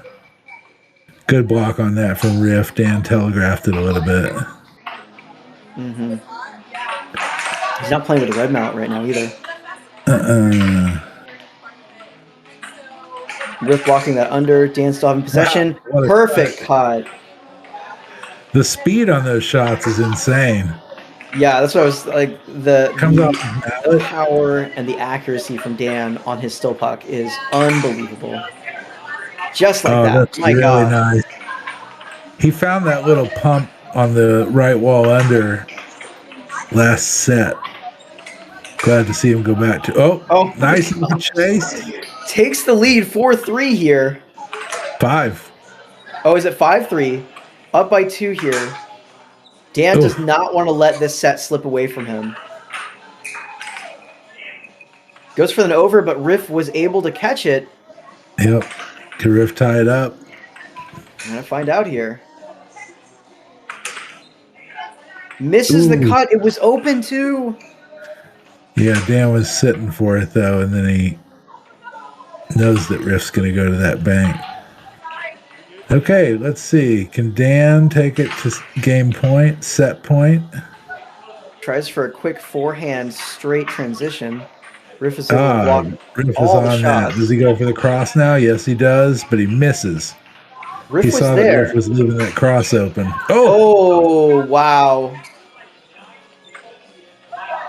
5-5, tied it up. Dan, 6-5, in position. Will he take his first set? We got Riff with possession, trying to get us to 6-6. Riff would really like to close it out here. Dan getting possession back. If he scores here, there it is. Nice. With a very rare cross from Dan, taking it 7-5. That is the first set to Dan Meyer. It is now 3-1 in sets. Riff still just needs 1 set to win, but Dan now only needs 3.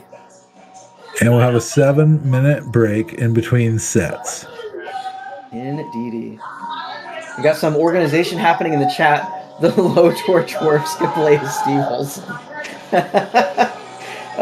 These guys are really good. I'd have a huge run for my money. You know, it's interesting to hear you say that. We got a lot of people that come into the chat saying, oh, I can beat them. So I definitely would agree. Like, world-class players are not easy to beat by any means. So, yeah, what Nathan's saying, I want Dan to win because he's the underdog, but I also want to see this go to Game 7. Yeah. I genuinely would be really happy regardless of who wins. Like, I would love to see Dan to win, but I also am still very much, like, a big fan of Riff, and it would be great to see him take this again. So...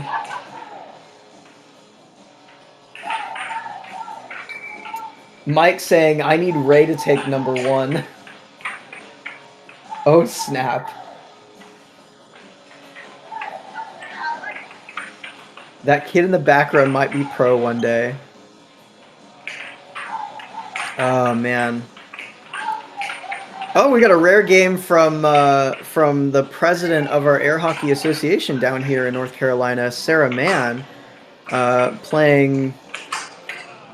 I'm not entirely sure who that is on the other side of the table.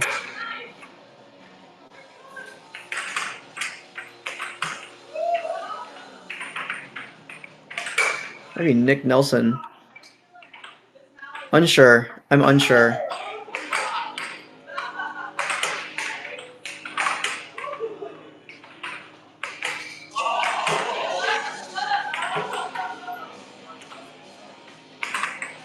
Oh.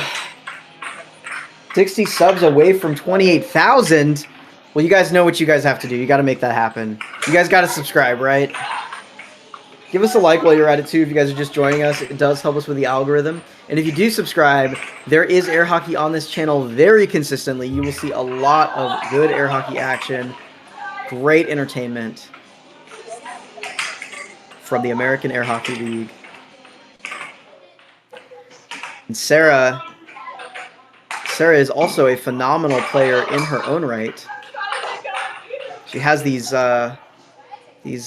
very, very, like, sort of like a snake shot that she does. It makes her shots really hard to read when she's doing the over-under game.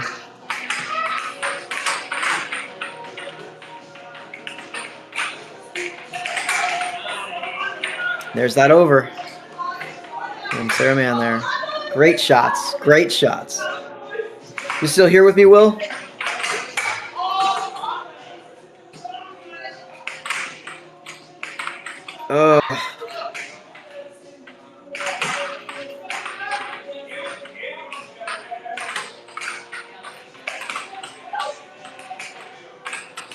Special shout out to my bud Cruz for running the stream. You guys are legendary. Cruz has been fantastic today.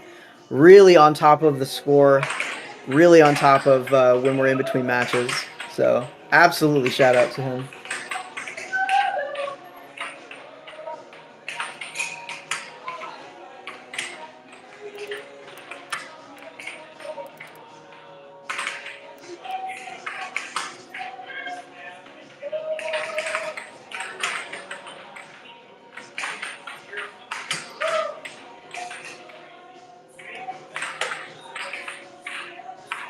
Might as well become a member and show some support. Might as well, man.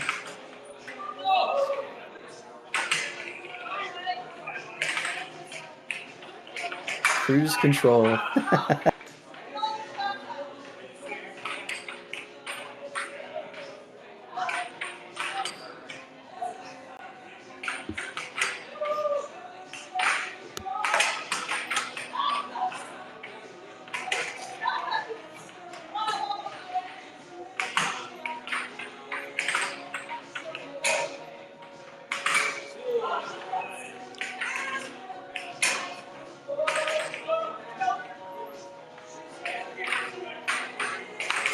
Oh, 83 votes.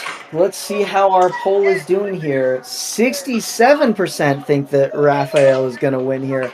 So that is a decrease of 4% since the last setup. Definitely have some people voting to see who's going to end up coming out on top here. We might see more sets played here.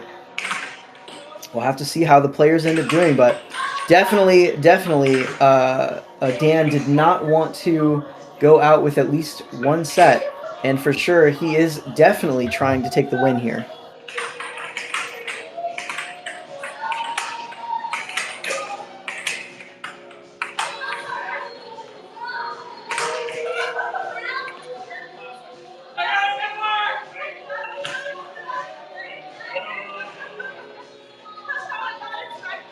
I got it to work. That's what Marco was trying to. I've practiced that way more than Rick, you're right at minutes. That is so good. Yeah, another minute or two, so. All right. Looks like we are coming up on the first game of set number 5. The set count right now is 3 to Rafael Portillo, number 5 in the world, against 1 that Dan Meyer has, number 22 in the world. Dan flew all the way from Chicago to challenge North Carolina's very own to see if he could take rank 5 in the world.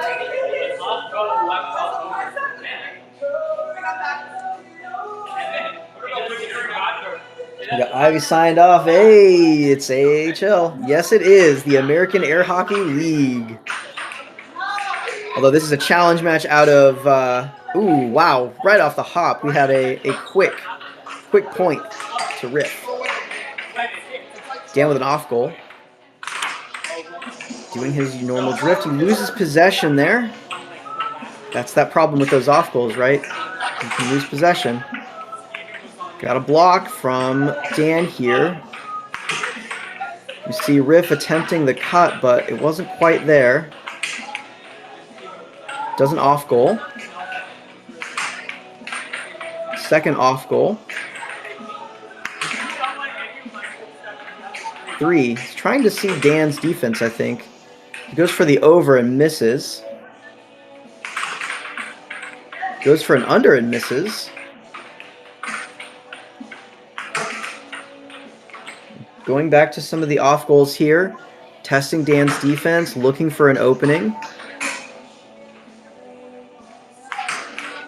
Taking his time. You can see Riff feels probably like he's pulling control back in the game here with so many off goals. Trying to get Dan to move his mallet, see where he's going. Wow. Okay, Hermes, I'm back. Over. No worries. Missed an over, and Dan with a transition. I want to say that was a quad bank. Okay, be honest. How many cut shots have I missed? That have gone in? None. Okay. Okay. Riff has been doing a lot of off goals so far. Ooh. Gets that over. Very nice.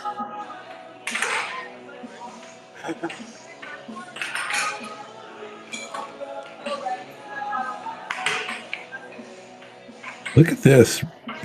It's very, very heavy defense here. it's Wow, amazing that was great. how strong wonder. It's amazing how the momentum can change. You know, Dan just looks aggressive and like he's got momentum. Right, yeah. No, 3-2. It's 3-2 right now. Okay.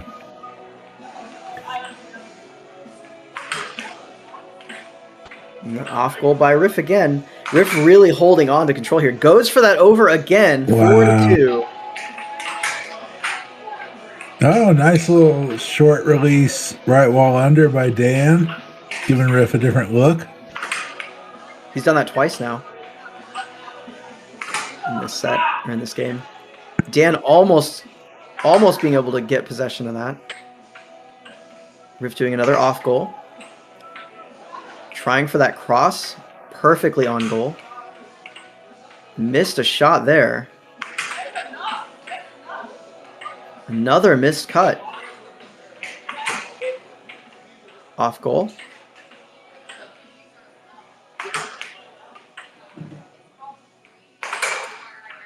And a under that Dan pushed up for and kind of just let in on a charge there. Nathan in the chat, I'm doing good. Super tired. My son's birthday party was an all-nighter and I just woke up.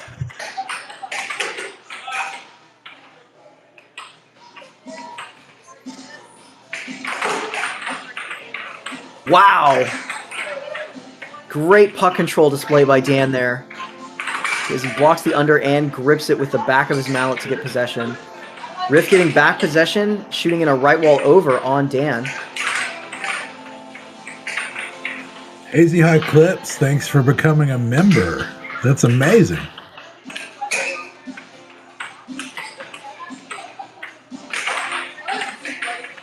Dan trying for a cross.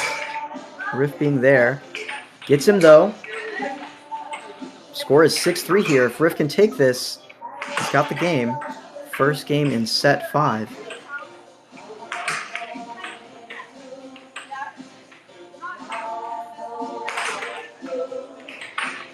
Dan gets possession.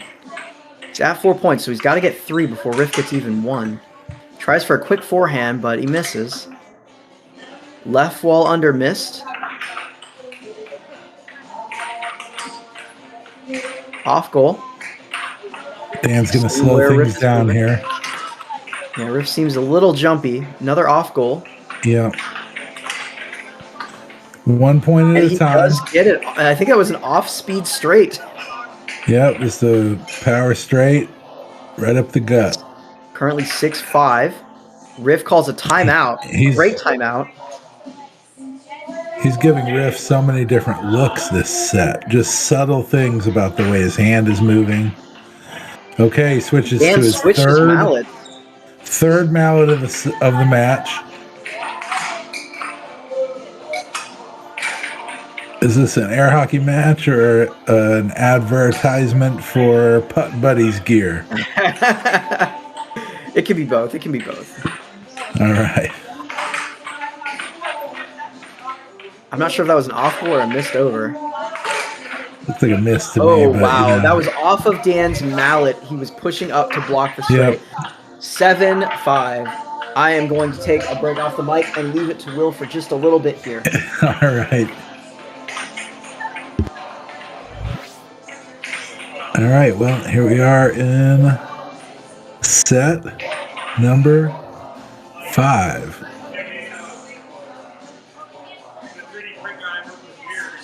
Riff is up 1-0 in set 5. He had won the first 3 sets of the match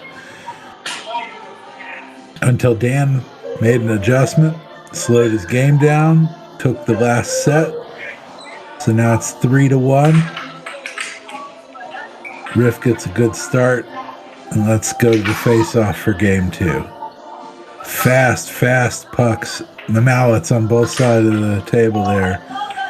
Dan corrals it, goes into a circle drift, and scores the cut straight. All right, let's see what he's got next. Goes cross off goal. Yep, and then a right wall over. That's exactly what that cross off goal opens up. Dan's not only slowed his game down to give Riff a different look, but he's really gotten more granular on his attacks. He's setting up shots one at a time, not trying to create a program. He's just like, I'm going to do this time, and I'm going to go up, I'm going to pump fake, I'm going to look at that, and just move you around, and then blasting over. Did Riff get that out? Wow. I don't know how he got that out of the goal. That was incredible. There we go. Pumps that left wall under.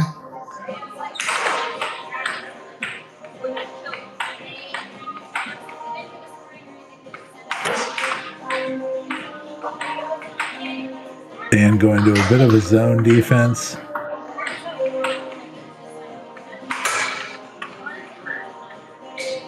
It does not work out for him this time against Riff's almighty cut. Here's Riff with possession again. See if we can build some momentum off those last 2 points. Goes for the over, misses. Dan playing that zone means he's going out a lot more like that. He's going out for transition. He's charging a little bit. And Riff read it correctly and just banked right around him. That's the danger of charging. Personally, I'm a big fan of charging. You just have to make it more rewarding than the risks. Because it is risky. But it's also fun. And it does a lot more work than just defending against the shot. It does psychological work to your opponent.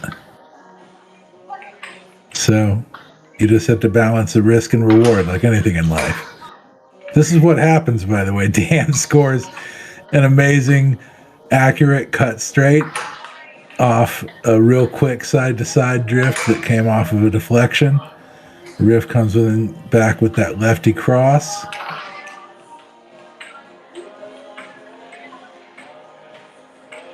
See, Dan sped things up again here. He goes for a couple of those quick release unders, but he doesn't need the fast drift. He needs a slower drift and the fast release. And that's what was getting Riff earlier. The fast drift kind of just, oh, that's beautiful. Again, same kind of cut off that deflection. He scored 2 of those. I wish we could do a replay on that. It was so fast and just beautiful. I am back. It's one of those plays where that's where Dan's 17 years of experience in the sport come into play, where he knows off that deflection exactly how to get that cut straight. Scores under on Riff, who takes a frustrated timeout. He does not want to be pushed in this set after losing the last one. It's a good time to take a timeout, though. He is at 6 points. Just needs one more score. One more goal. Dan catching it. Wow, what a great freaking block. Switching out his mallet mid-match. Wow, gets the forehand, switches back for defense. Very interesting strategy. And Riff gets it. And he cannot stop the cut. 7-5. As we predicted in the first set, the cut is the cut is the cut. We have a bunch of comments in the chat here. Couldn't play air hockey if my peanut brain couldn't keep up. It is hard sometimes, but you do eventually get like into the rhythm of understanding like where you're going to be, where you don't even think about it, you just are there. I can see why Rafael is so good. The control he's got and movements look like they could be confusing. Dan's playing aggressive because he needs to make something happen, which is my guess from Mike. If Riff didn't save that one goal, it'd be 6-6 right now. Apparently there was a show me there. I must have missed it. If Riff didn't save that one goal, Dan had the game. Yeah, I think Ivy, when you left, I started really getting philosophical for like 5 minutes, and I think that's when Ivy was like, I can't play air hockey anymore. Oh, okay. That's funny. Yeah, you'll have to go back and listen to my ramble. Dan down 2 games in this set. Again, if he loses this set, if Riff takes one more set, that's it. That's all he needs, and he's won the match.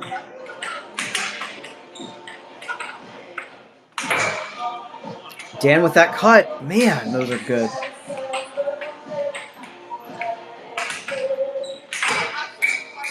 To date, Will, that is still the one shot that escapes me.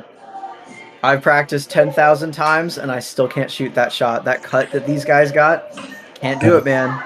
Okay. Can't do it. Hey, man, it's good to know your strengths.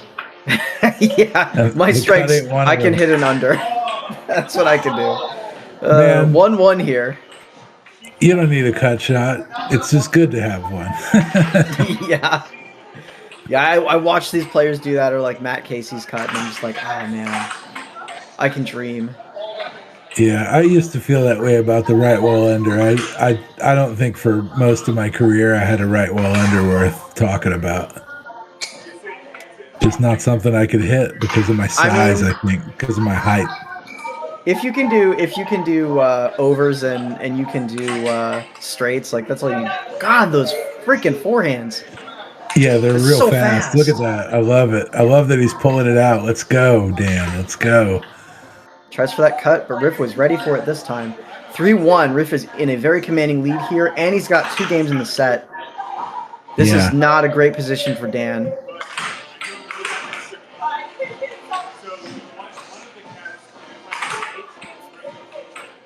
No, but Dan's putting a valiant effort in. He is. Oh, no. Scores on himself with that forehand. It's so fast, he couldn't even block it himself. Oh, no. This is the point where the match just seems to be slipping away. Yeah. Is Dan giving up here? You can always come back. Never give up. It's always possible. He's not giving up, but sometimes, like, you're standing on the edge of the cliff and it starts to crumble. Yeah. Riff is very much in control here. You watch that last set. He had the off goal immediately into that cut. Yep. Now he's got 6 in this game. Dan's whipping shots. So the thing about it is Dan's shots are so good that he can just whip it sometime. Yeah. Whip it good. 6-2, game point. Goes for the over, but Dan is there. Tries that forehand whip. I feel like it might be too late. And those forehand shots are not as accurate as the ones that he was doing in the first game. Goes for an over shot.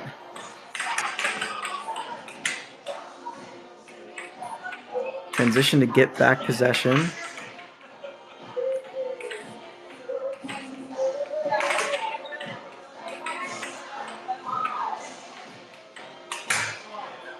Oh, nice. Great cut. There we go. That was from right of center, too. That's that Bizarro cross.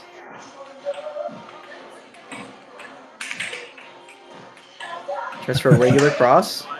And tries again. Riff gets possession. Cuts it for the win. Goes up 3 games. Yep. One more game. If Riff can win 1 game in this set before Dan wins 4, then he wins the match. Yep. Yes, he does. Well, hey, anybody that's anybody that's still around might be interested in air hockey enough to enjoy my podcast, Wild Arcade, which you I can find highly encourage that. Yep. You can find that on Spotify or wherever you get your podcasts. I give news from the sport. I don't think I can put a link in the chat. But if you go to Spotify and search for Wild Arcade, you'll find it. And I interview players from around the world who play air hockey and talk about the news that's going on, matches that are happening around the country. And got some good interviews up there with some real OGs who were playing back in 1970. Exactly.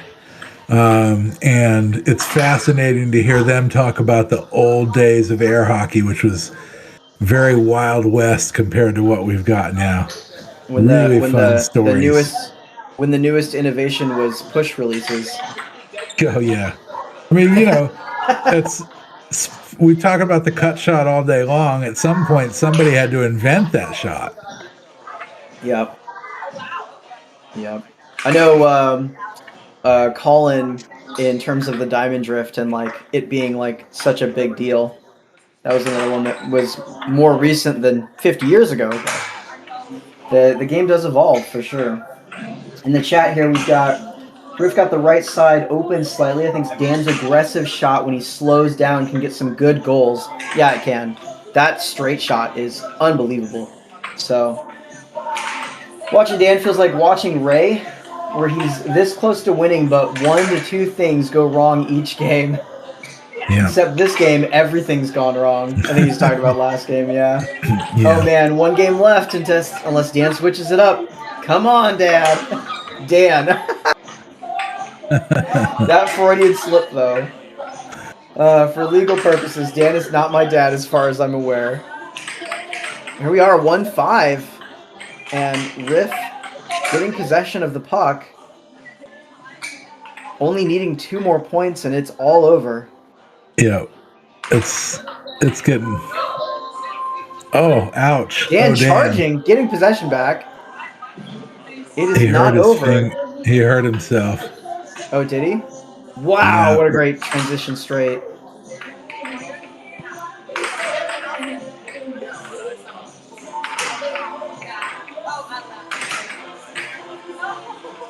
All right, Riff is working the program on Dan, who's really kind of not even challenging him anymore or moving that much. If Riff hits a couple of accurate fast unders, he's going to take the match. He's trying to do a fast under earlier, and there we go. Missed an over there. I don't know if Dan hurt himself bad, but yeah. Oh, there he goes. Dan's defense it's definitely not really giving up. But oh my gosh, 3-5. See what I mean? Just slam it under. Make there it a right is. wall. There it is. Weak wall under by Riff. 3-6. Only needs 1 more point.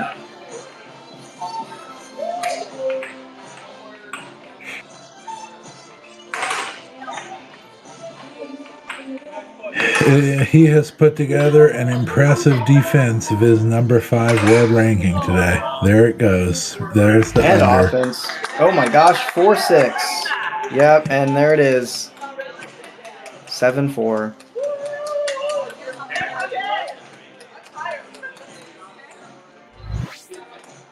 Yes. One last one for the road, Jiggles. Thank you for always being in our chat. That's it, Stephen Aldrin. Wrong wall. That's it.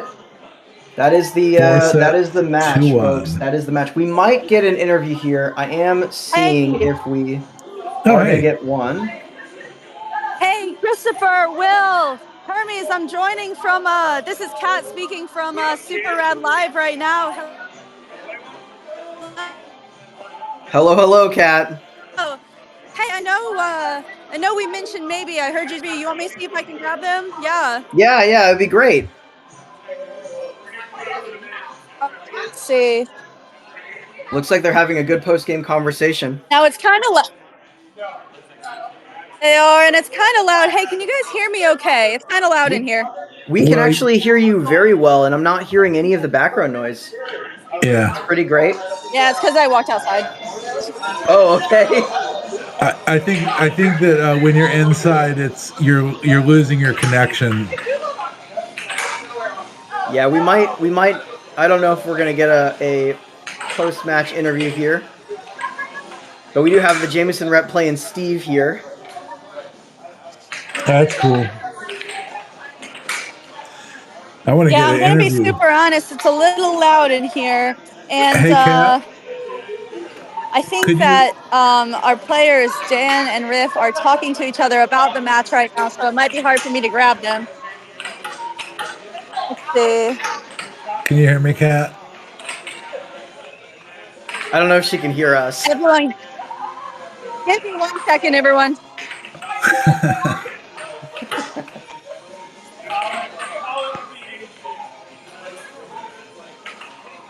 Yeah.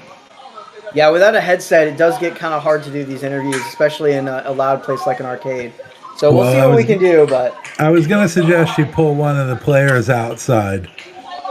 Yeah, we could try that. You don't have to do the interview in there, but I guess you want to do it, you know, I mean, you got people playing at least in the background. Yeah. But like she said, they're deep in post-game analysis with one another. Mm-hmm. It's one of the great pleasures of playing a challenge match is getting to dissect it with your opponent afterward and talk about what was going on, what each other was seeing. And it's always nice to hear that it's harder for your opponent than you think it is. Because when they're winning or scoring on you, feels like it's kind of like easy from their side, but it's never easy. And it's almost like the post-game baseball lineup of handshakes, you know, or high fives, where you go and you say, "Hey, man, like even though there's Kat right there." Okay, there you go. Trying to get them all to leave, and she's holding the phone up to her ear, like trying to hear. Yeah, I think it definitely might be too loud in there. I did send her a message saying, seeing if we can, or that you were suggesting to get the players outside potentially. That's cool. Well, so we'll have to see what happens here. But yeah, so I was asking you earlier. And I have Dan and Rip here. Can you guys hear us? Okay. We can. Yeah. Are you inside the building? Because you're cutting in and out. I am cutting in and out. Oh dear. I can hear you fine now. The cutting in and out was earlier. Outside would work better. Could have been the movement. Yeah. Well, hey, listen. Thank you everyone for watching.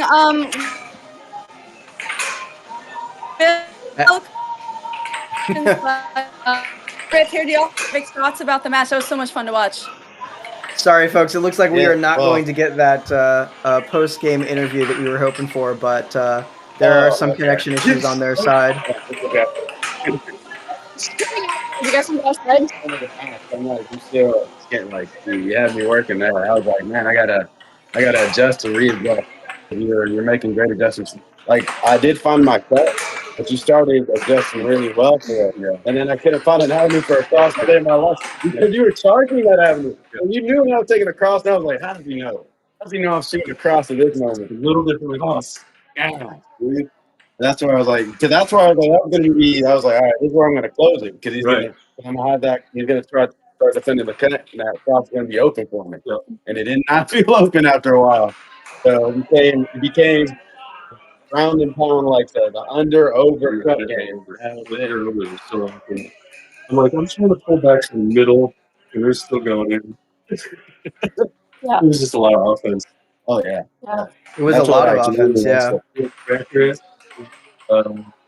Like I said, you kept the puck on your side. Like I didn't get like a lot of opportunities. It was I had a score or a turnover so often. Being on the receiving end of your cross and your cut is terrifying either way. So, like, in the face of that, fabulous defense. Oh, I knew a lot of unders are going to go in on me. Like, I know they're gonna get set up great. Tired on both ends. The kick under from right side to center. Yeah. That like I don't know if I ever like you adjusted to it a little bit, but then like I went back to it and like I just wasn't hitting it accurate enough. Like I saw that it was there, I just couldn't do it. I could feel my age. You know, I'm just kind of like Dan like 7 years ago, man. Dan 7 years ago would have been nailing those shots. Oh yeah, But it's like maybe almost 50 minutes. in the world at one point. That's like that's like that's respect, and especially the time where you're playing, there's some absolute killers on there. Like, in the top 10. That was Billy Club. That was. I don't know if you guys can hear us. Can you guys hear us? You can't really. Oh dang, we've just been talking. We've just been talking Yeah, about yeah. the match. We just talked about That's all great, good. Really great insight from them both. Yeah. Can I y'all was not gonna hear us ask- super well? We can't hear you at all. Fair enough. Fair enough. Oh, Well, you go ahead. Well, what I was going to ask here was I was going to ask Riff how it felt to be on the receiving end of some of those forehands from Dan. Oh God. That's another thing I remember too. I know he has some good forehand unders, and hey, Randy, if he shoots them, they go in. That's a good shot. Yeah. But I try not to really readjust too heavy on those, even though I respect them. Yeah, I have to sprinkle them in. Like they're a really good surprising shot. Like we kind of do like this same setup and then a sudden shot. Yeah. You blocked a couple of them, man. And that threw me off a little bit. But I know that like that first one is going to the score. Yeah. And then it's just like I just saw the little bulb like flicker on your head. Like, That's awesome. right. That's what it looks That like. touch is crazy. That touch is crazy on it because you don't expect it to go like that. Yeah. Mhm. It's kind of like you feel like you're still in your grip. And yeah. But, All right. Well, and then I today I was think like, all right, I'm gonna defend this cut under. That's my game plan for you. Was adjusting either here or here. Essentially, I was adjusting here and here. Not trying to overcommit to the under because I know you can pop in some overs, and then also stay in your cross side. So that's how I was able to stay on some of your crosses. Some of your crosses are crazy. I think you might hit a Bizarro where the cut release and went cross side. I was like, yeah. I think we're going to go ahead and I think we're going to go ahead and cut. That was a mistake. It was like, I think we'll go ahead and cut this here. It's a cut, right? I like it. I think we'll go ahead and cut I this. think they might be losing us a little. Yeah, I think that we're going to go ahead and cut this here, and we'll end up ending the stream. Losing us a little. Too bad. All right. Well, thank you, Christopher. Thank you, Will. Also, thank you, Jen and Riff, for talking a little bit. Yeah. Great match, Yeah, guys. I like Great come back match. here a lot, actually. All right. Thanks, Christopher. Thanks, everyone. Thanks, Super Red. And thank you guys for watching. Thank you, guys. Love you. Thank you. Thank you. More air hockey. All right. Bye, Christopher. Now, Bye. drink, man. And that is all for us, folks. That's everything.